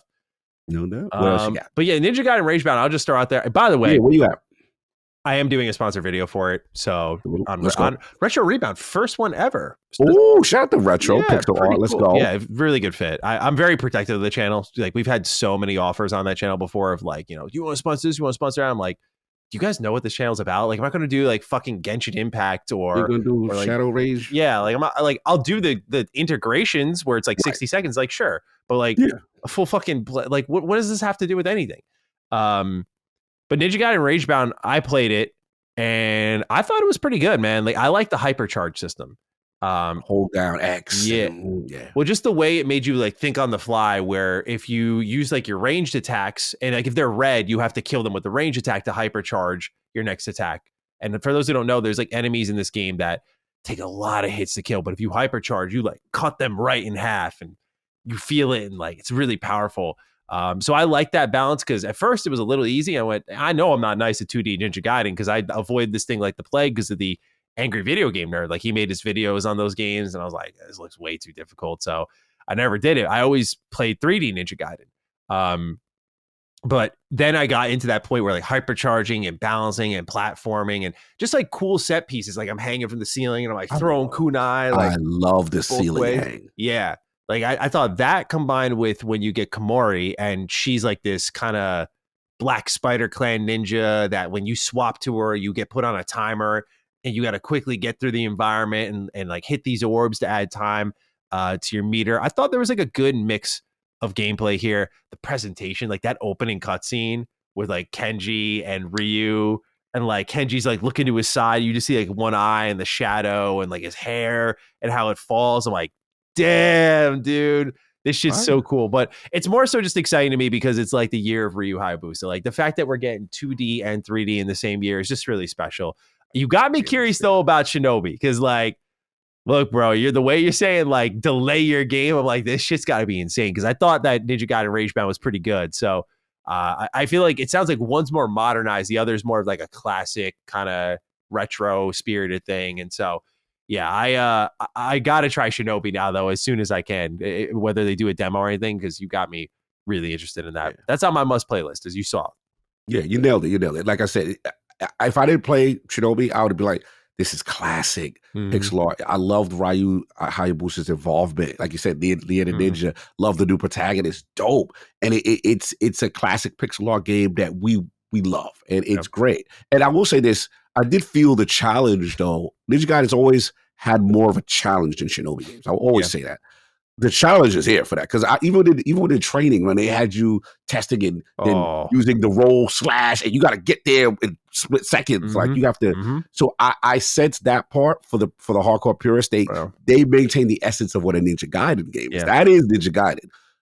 But I have to say, like, the advancement that Shinobi's doing, this is a true level up in the franchise. And I'm just like, wow, there's nothing. It kind of reminded me of The Messenger, which is why I think I liked it. Especially The Messenger had those like air attacks that kept you up. Yes. So I think that's why I dug it. I was like, oh, this feels good. I haven't experienced this in a while. Hell yeah. It's the year of the ninja, man. I'm getting so many ninja games, a renaissance for me right now. We both have one more game to go over. We can end Yes. sour with me, or we can end positive with you, I imagine. So whichever you'd like.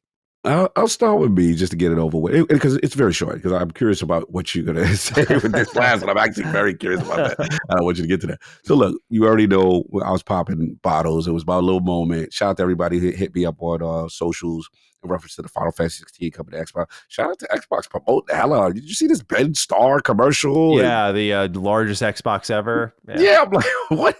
I'm like, I know, okay, is this the new guys. deal now? But okay. Okay, you know, what I'm saying, kind of thing. But look, it's cool to see. And I'm gonna say something very controversial. Anime fans come at me now. I know it's coming. But I'm gonna tell you why. Everyone's trying to dissect me lately as to why I don't gravitate towards modern anime enough. And in fairness, I need to watch more of it and see what's going so on. Much of it though. It's so much. And they got me on assignments. They got me on solo leveling. They got me on a whole bunch of things, right? There is stuff you'd like, but I think just it's such a wide canvas that there's like I've become very picky. Like I watch only like what I think would be like goated shit. Like free run. No, I feel you. It's to that point. And again, not saying that Final Fantasy fell into this bad zone like that, but I'm like, why am I gravitating towards this one so much? Why is this? And it's the art style. The art style reminds me, the character designs remind me of some of my favorite characters. My old anime was called Fist of the North Star. And yes, it's dark. The draw lines was big. And yes, some dudes is hitting the gym a little bit. You know what I'm saying? Yeah. And the women are very voluptuous. Oh, of course. So you got that. Right. And what I like is that the style, like when you see Clive and he's got the symbol of, the wyvern and stuff like that. And look, I get it from a purist standpoint. This is not the most hardcore of Final Fantasy games, and this is more of an action game. I will not say it is not true. And I will say the combat, yeah, it's not as better than like, 7 Remake or anything like that, definitely for sure. What I do like is the dodge system. I like the dodge system, getting around, and then they got that little flash. I can get my combos off and stuff like that. And I'll be honest, man, I just love the dialogue. Yeah. I think Ben Starr's performance and just every character you interact with, and the fact that it's based in this, the Kingdom of Rhodesfield and the Duchy and the, you know what I'm saying? Yeah. And bro, when you got me and you be like, oh, I heard they got a dominant. You say you're dominant. Yes. Like it is like nuclear warfare with summons. Like who got the most nukes? You know what I'm saying? All right, they got Titan. You know what I'm saying? Like, bro, this is like summons is my favorite thing in Final Fantasy. And then they're treating it like they call it dominance, which I think is hilarious. Yeah. Then it looks amazing. It's dark. They're cursing. It's like Game of Thrones. It's royal. It's Iron Lordy. Yeah. You know what I'm saying? It's speaking to me. I can't put I'm not saying it's the best. You know how you got those ones in the series, I'm assuming personas, that maybe the masses say, oh, that's the weakest one. Yeah. But for whatever reason, it hits every note. That's what 16 does. That's the beauty of Final Fantasy, though. Final Fantasy every time is like completely reinventing itself. So I think there's lots of people like me who just find things they love about most of them. But there's some people who are like, no, this isn't Final Fantasy to me. But 16 is I think the largest departure in a lot of its core philosophies. But it makes sense why, based on what I know about you, like 100% this is up your alley. It's just hitting the synapses, bro. And then I replayed again because it started fresh save. I don't have all my data from my PlayStation 5 Pro. So I'm doing a fresh. So please put it on performance mode. Do not play on the quality mode. It was a little weird. Little weird. Gotta give PS5 that. Gotta give a pro that one. Pro on their joint. I ain't gonna hold you. The enhance on their joint is definitely there. But when I put it on performance mode on Series X, I'm like, there we go.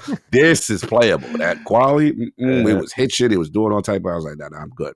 But anyway, I had to replay it. And that first scene still, Joshua. Yeah, so good. That poor boy got torn apart.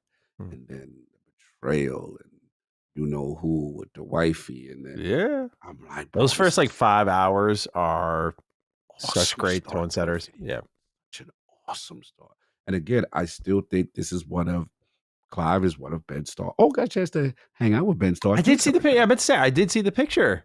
Yeah, awesome. me and Ben's the homie now. Yeah. So we chilling. We're working on some stuff, and but the thing that's super dope about it, the guy is such humble, such a gamer, such a JRPG guy. I tested the ROG Ally X with him as well. I was like, "What are you doing here in the Xbox stand?" like, "Oh yeah, bro, I got to see what's going on." But I gave him his flowers because I wanted to give him. Again, I'm not the connoisseur like you guys are with all his stuff, but the Verso performance, and for those in Expedition, the key line, I don't want that, bro. Different. Had to thank him for that. Had to thank him. Shout out to the whole Expedition 33 team that was there, by the way. Oh, they were on site. Oh, I met Mael. I talked to Lune. Oh, we had conversations. We had conversations. So I was like, look, I said, why you had to give him the cold stare like that at the end? Lune, me and her talk. I love the voice act. Let me say the voice actions for Lune is hilarious. Spoke to Monaco. Oh, man. Bro, I got the picture with bro. It's lit, man. But let me say, I ain't go for it. I was living my best life this summer. That's awesome, bro. I didn't know you. I saw Ben Starr. I didn't know you met everyone, though. That's cool as fuck. Yeah, so what happened is apparently they were doing a panel. The only one I didn't meet is Charlie Cox, and you know he too. Yeah. No, this dude's too Hollywood for us right now. Yeah, he too. Oh, I found the tweet. Let me say, did enjoy it.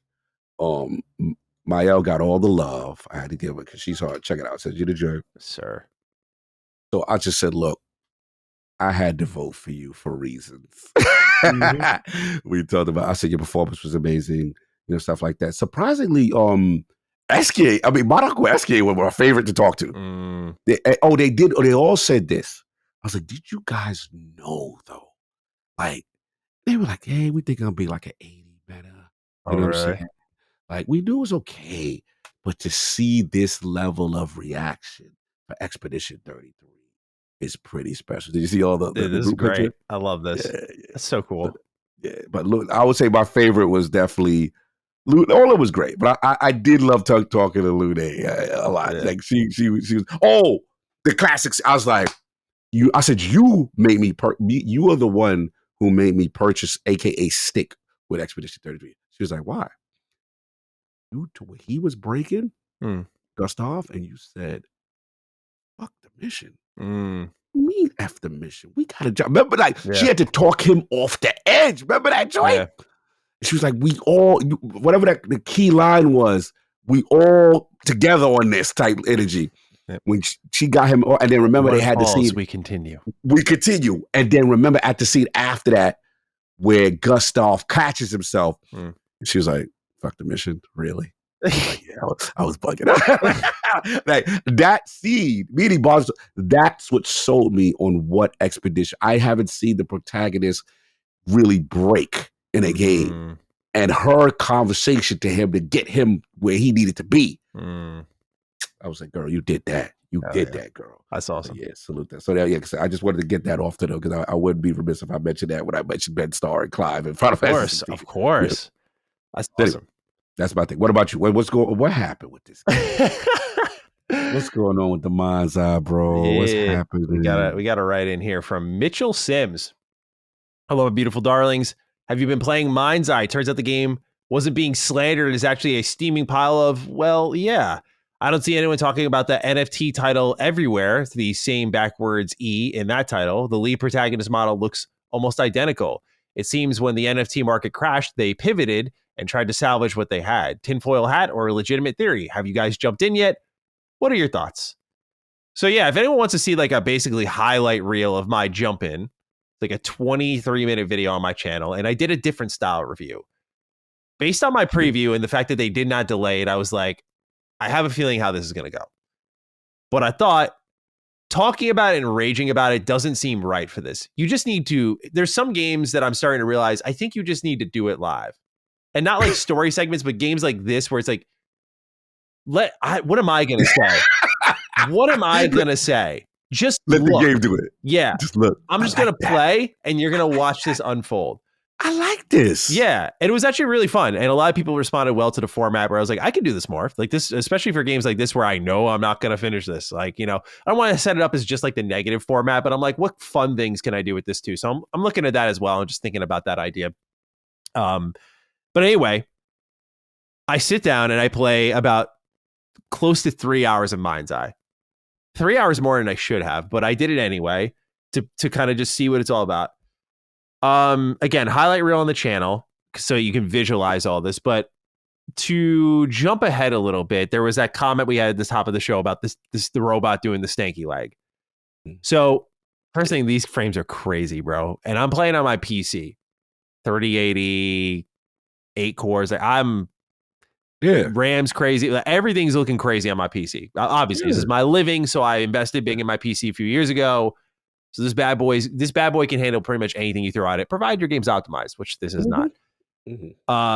Okay, so as we get going, frames are dropping. I get to my first job. Basically, you're a former soldier named Jacob Diaz, and you see him throw a drone out. They go into a cavern of some kind with the drone, and the drone interacts with some weird hieroglyphics on the wall. You hear like an ancient whispering, and then it just like MindsEye. I'm like, I don't know what the fuck that was. Okay. 3 years later, time skip. Jacob's like crashing at this dude Seb's place, and Seb's offering him a job at some, I think it's called Silva, basically as a security officer. Immediately, the game kind of contradicts itself in my eyes because it's a game about like, you know, you're putting technology in your eye. It's about Big Brother. It's about AI and robotics. And it could have had a lot of interesting things to say about it, but it's about all these things, yet you have human bodyguards. I'm like, these two just don't really add up to me. But nonetheless, you go out on your first job. You go with Seb on your first job, and they're like, yeah, we got like a report of something's happening over here. We don't really know what, but go check it out. So I go into like the desert, and as I'm out there, I'm looking around, and there's 3 robots that are shooting at a bunch of other robots that are just standing there like this, like not T-posing, but just standing there. And they don't look like they belong. And as I'm playing, I'm like, what the fuck is this? So I figure out the controls. I like pull out my gun. No one's shooting at me. And so the game, but the objective is like destroy the robots or whatever. Or like someone said something where it's like, okay, so I'm gonna like shoot, and I blew one up. And then like I run over and I see this one bot shooting another bot that's just standing there like it's totally fine. So I step in front of the bot shooting, and I'm like, hey, hello. Nothing, bro. No. Like, no one's home. No one's home. I'm like, damn, okay. So they're like aggro, but not to me. So then I shoot it, and then it turns around and looks at me. It's like, okay, yeah. And starts shooting. So I kill it, and then I realize there's a third robot there. And so I run up, same thing happens. I'm like, shoot. Okay, now I'm here. So it's not like, this is the first shootout segment, and it's broken. I'm like, all right. So then I'm like, well, what are these robots? Because I'm thinking the objective is to kill the robot. So I shoot one of them, and like his leg kind of goes like this. Like it just comes out and comes back in. Thank you, leg. And so then I start like shooting it, and I'm watching like the pieces of it falling off, and I complimented the game. I was like, oh, it's kind of cool that like it's reacting. Then I get like one shot in its knee, and like you literally see it like bend outwards and come back in. And like as I'm shooting it, the dude's kind of like hitting him. He hitting it. Yeah, he's hitting the stanky leg. That's why I said that. I was like, damn, I'm kind of making him do the stanky leg right now. Because I kept shooting his knee, and like one knee was down, the rest of his body was just kind of like rocking. And then as I'm like as I'm shooting his body, this dude's like growing. It was really weird. And then he just blows up. So I'm driving back. I crash my car into something. The frames go down to like 5 and then come back up. This game's on life support, and this is like the first 5 minutes of the game, by the way. Other highlights that come to mind.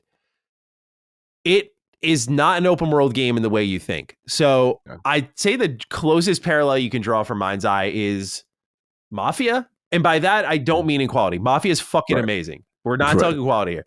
But Mafia has an open world, but it's not like, you know, oh, there's side quests and little things you can do. At least Mafia 1 and 2. It's like, this is a backdrop for the story missions that you'll do. And that's really it. That's like, once you beat it, the story's over. Like, you put the game down, that's it. It's not like, you know, keep hanging out in this open world and doing these side activities.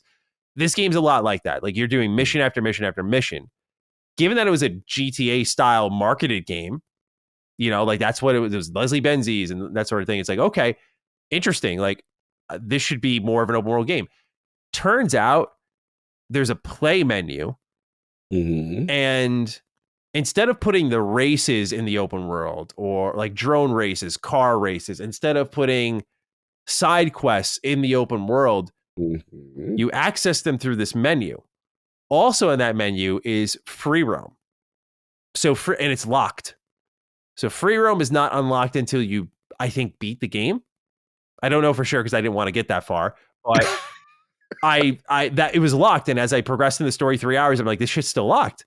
So this is called official content, and it's in this folder, and there are portals that you'll find in certain beats of the story that you step into, and there are these other missions that have like no narrative context really.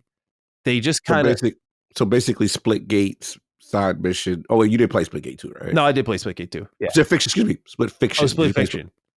That what you no. described sounds like Split Fiction, but it's side missions in the middle of a stage that have, but they actually have context to explain. But you're saying there's side missions in the middle of these stages that have nothing to do with nothing. Yeah, like in the middle of a mission, you're spying in someone's office, and you get hit with like these like weird hieroglyphics, and you're like, whoa, what was that? And you get up and you see a portal. I'm like, okay, these two are going to connect, right? I step through the portal, and now I'm brought back to his military days. And I'm running around, and I'm like shooting enemies, and you're trying to extract someone, right? And I go through and I find some random dude sitting on the ground with like headphones on. And then like I think the line of dialogue was something along the lines of like, you don't get to talk about the missions, but they mean something, or something fucking corny. And then it says like silver rank. And I'm sitting there like, what the fuck do you mean silver rank? What are you talking like? And then it ends, and then you step out of the portal, if you will, and it's like, Jacob, we need you for another mission. And I'm like, that told me nothing about what was going on there. So it's just content. Like the game just no focus, nothing. It's literally, and I don't mean like, oh, well, it's not bad content. I mean, like, it's literally bad content from top to bottom, and it's also just like pointless. I'm like, what did that add? There was no reason for that to exist. It just did. And then I get that from there, that unlocked that folder, which they're like, press pause and click the play option to play more content. I'm like, the fuck? Okay. And then that's where I saw like free roam is not an option. So I say all of that to set up that the frames are dipping, and I'm in like the arid region where there's nothing. At least visually happening, right? I'm like out there with rocks and cars and some buildings maybe, and this shit's still like stuttering. And for the whole opening 2 hours of the story, I'm like, bro, I cannot get to this city, because if you drive off the beaten trail, they're like, failed, you abandon your task. Oh, it's one of those. Yeah, it's like Assassin's Creed. You run someone over in the middle of your mission, failed, you killed too many civilian casualties. So you can't in the missions get out of your car, which we already talked about with Forza, bro. Come on, you're working against me here. But it's a GTA style game where you can't go on killing rampages, and you can't get out of your car. And you can't get in other cars. Wow. Yeah, you can't get in other cars. Forgot to mention that part. So finally, I get to a mission. For those who want to know specifically what I'm talking about, again, if you're watching along and you're thinking of the video, I'm talking about the mission where Rigby shows up, and she's like, we have a tail on us. So the mission objective was to get rid of the tail. And there I saw opportunity. I was like, I can finally drive into Red Rock City, where all the action's really happening, right? Like, let's drive through the busiest part of the game. Bro. Oh my God. It went down so bad. It was like stuttering like crazy. In the middle, driving to that same mission, it just failed me for no reason. Like, it's like, you abandoned your task, and I was literally en route to my task. I was like, okay. Wow. The funniest part was I'm like investigating this guy who's clearly like taking tech and dealing it or something like that. And he is working with some mercenary gang, basically. And so he opens his locker, and there's a huge explosion. And so then it goes into a CPR mini game where you're like giving chest compressions. And then and you have to like time the trigger pulls with that. And I'm like, this is a new meme.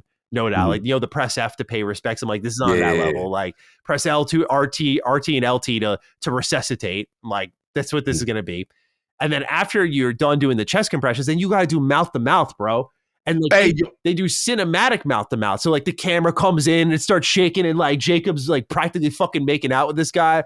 I'm like, and like literally I say in the video, I'm like, yo, what the fuck is this shit, bro? I'm like, what the hell is this? what that premium experience, what the high like, fidelity. It's they literally had the camera shake and stuff as he's like getting in, and then after you do mouth to mouth, it pulls out and it's like pumping the camera for like chest compression. Like, yo, what the fuck are they doing?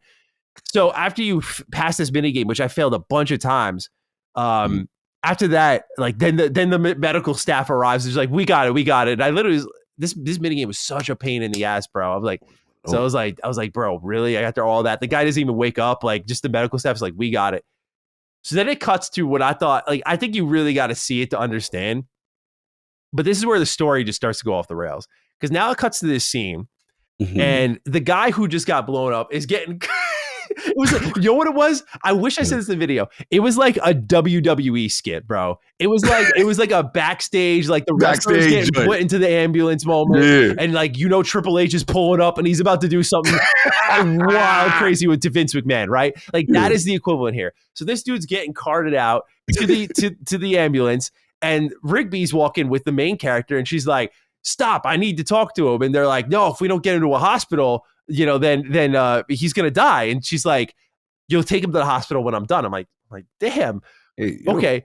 So she's like, "Where is he?" And then like this guy's got like this fucking mask on, and she just like rips it off his face, and the guy's like, "Oh, I don't know." Like this guy's so funny. No, and I'm this is horrible. I'm cry laughing at this point in the video because I'm like, "Yo, what the fuck is like this is so?" I couldn't even tell you what was happening at this point, but it was so fucked up. She like peels this like tech out of his eyes and then puts the mask back on him, and they're like, "Quick, his vitals are dropping." I'm like, all right, so she just went rogue. Then you got to go find this gang. This is where it starts to wrap up. Then you got to go find this gang.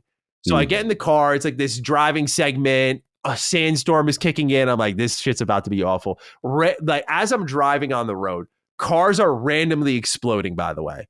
Not because of any story reason. I'm just driving. It's like, boom. And I'm like, I'm chasing this other car. Boom. I'm like, I don't know what the alongside you or going the other direction. No, like they're just driving on the road, like minding their business, and they just blow up. No one's shooting at this no helicopter. No, just they're blowing up. I'm like, oh, sorry, I skipped a part. Before this, you go to a trailer park, and when you go to the trailer park, you sneak in, and as you approach the trailer of this hacker you're looking for, their trailer blows up. This is another massive explosion. I'm like, what the fuck? And as you get up, the story tries to explain, because they turn into a shootout, who you're fighting. And who you're fighting is not just these mercs, but like the main character's like, yeah, they think I blew up his trailer. So the story tells you you're shooting other people who live in this trailer park who think that you blew this place up. And so they're like defending their home or something. So I'm just like, dude, what? So now we fast forward. Like I said, we're in this chase section. Things are randomly exploding still. And we pull into this neighborhood. There is this cutscene where it turns into a slide show, bro. A slide show, like, just completely, like maybe 20 frames, maybe. And it's like the thing that you can say positively is if this was all running smoothly, the way cutscenes are shot and like the way they use camera angles and whatnot, like the way it's done isn't bad. It really isn't. Like if it was polished up, I'd be like, all right, this is like the good part of the game. Like the way cutscenes are, like they're at least visually acted well. Like everything's there where it could be serviceable, maybe even good. But dude, the slideshow is crazy. And then the icing on the cake is a lady runs randomly into this encounter, and she's like, I had it with you assholes disturbing the neighborhood. And in the middle of this firefight with these mercenaries, some chick in like yoga pants and a purple t-shirt pulls up with a shotgun and starts like blowing these dudes away. By the way, not like a scripted story sequence, but it was funny where I was like, if this was part of the game and they just put that there as like a little dynamic thing in the mission, I was like, cool. That would have been funny if the game was polished. And then there's a escape sequence where you got some hacker driving with you, and you're pulled out the window just shooting your gun, which, by the way, isn't a feature when you're in the vehicles. It's just for this mission. Now, there's unlimited ammo for some reason, so I'm just like not letting go of the right trigger and just firing the whole time, blowing shit up, killing civilians, which by the way was just inconsistent. Like if I killed too many civilians in one mission, it ends. If I ran like 80 people over in another mission, didn't matter. So I don't know why or how this game works, but the way I walked away from it was straight up like MindsEye was built so backwards, I don't understand it. Like there were like when you design a game, you create a system of rules that then you find out like, okay, when we test this, how our player is going to break it, how do we want to bend the system, et cetera, et cetera. But like when you build an open world game, I think the rule would be like, we're going to host these activities within this play space. But to hold the activities of the play space within the pause menu, someone had a really great comment on my video. I think it's probably right. It feels like these are the developer tools. So, okay, I want to jump to this mission and play this mission to test it. I think they just made the content available to you that way instead of putting in the world, because that was the quickest way they could implement it and have it reliable instead of putting in the world. But the way it's designed, it breaks its own rules. Like I mentioned, like one mission, you can't touch any civilians. The other mission, you could flatten and shoot up as many as you want. It's so inconsistent. It's inconsistent. So the rule set makes no sense. And I say it that way, not to be like finger in the air game designer. I more so say it because it's like as a player, I don't know what the game does and does not allow for me to do. What does it want from you? Like, oh, you can get in this car. We got this car for you. I'm like, cool, get in. I'm like, it's an open world game. I should be able to, like any other open world game before it, get out. No, I just can't get out until the mission's over. Okay, I'm out. I can get into other vehicles because that's the controls you've displayed to me. No. All right. That's everything we're playing this week. A whole lot of games. Let's wrap it up. Game Pass pick of the week. Because like I said, there's no news this week. So here we are. Warhammer 40K Space Marine Mastercrafted Edition was my selection. Look, I saw a lot of y'all loving on that Warhammer 40K Space Marine 2. Excellent video game. The first one I played last year when we were going to our LSM event, and it was fucking awesome. Definitely dated, but a lot of the things that I had issues with, like camera control, frame rate, resolution, like weapon swapping, all these things have been really tuned up in this remaster. So I just want to put it on people's radar. This is a quick little like, hey, you want like a 360 ass video game? Perfect. Like it's 6 hours long, nice little campaign, get in, get out. And I'm glad they did this, by the way. I'm guessing it's because the second Space Marine game was so successful, and they've already greenlit a third one, understandably so. So it makes sense to bring this one up to speed. So now there is that complete story, and I think it does lend itself well to the second game, where the second game you could play with like no knowledge, but I think it's better with the context of the first game and seeing what Titus goes through. So I definitely recommend checking it out. If you got like, I know there's a lot to play now, but again, this is like a quick weekend game, like 3 hours here, 4 hours there, 3 hours here, 3 hours there. Like it just like it's in that 6 to 7 hour pocket where you could dust this in a couple of days. You need a little palate cleanser, or maybe you game a lot and you're like, I need a kind of whatever thing that as I find my next big thing, like this is perfect for that slot. It knows what it wants to be. It's well acted. It's fun. It's explosive, and it's not as good as Space Marine 2 by any means, but it definitely has a lot of the bones of what made Space Marine 2 actually really great. Like the melee combat system, the shooting, the different power weapons. It's if you want an even closer comparable, it is very Gears of War, because this was inspired by Gears of War when it first came out.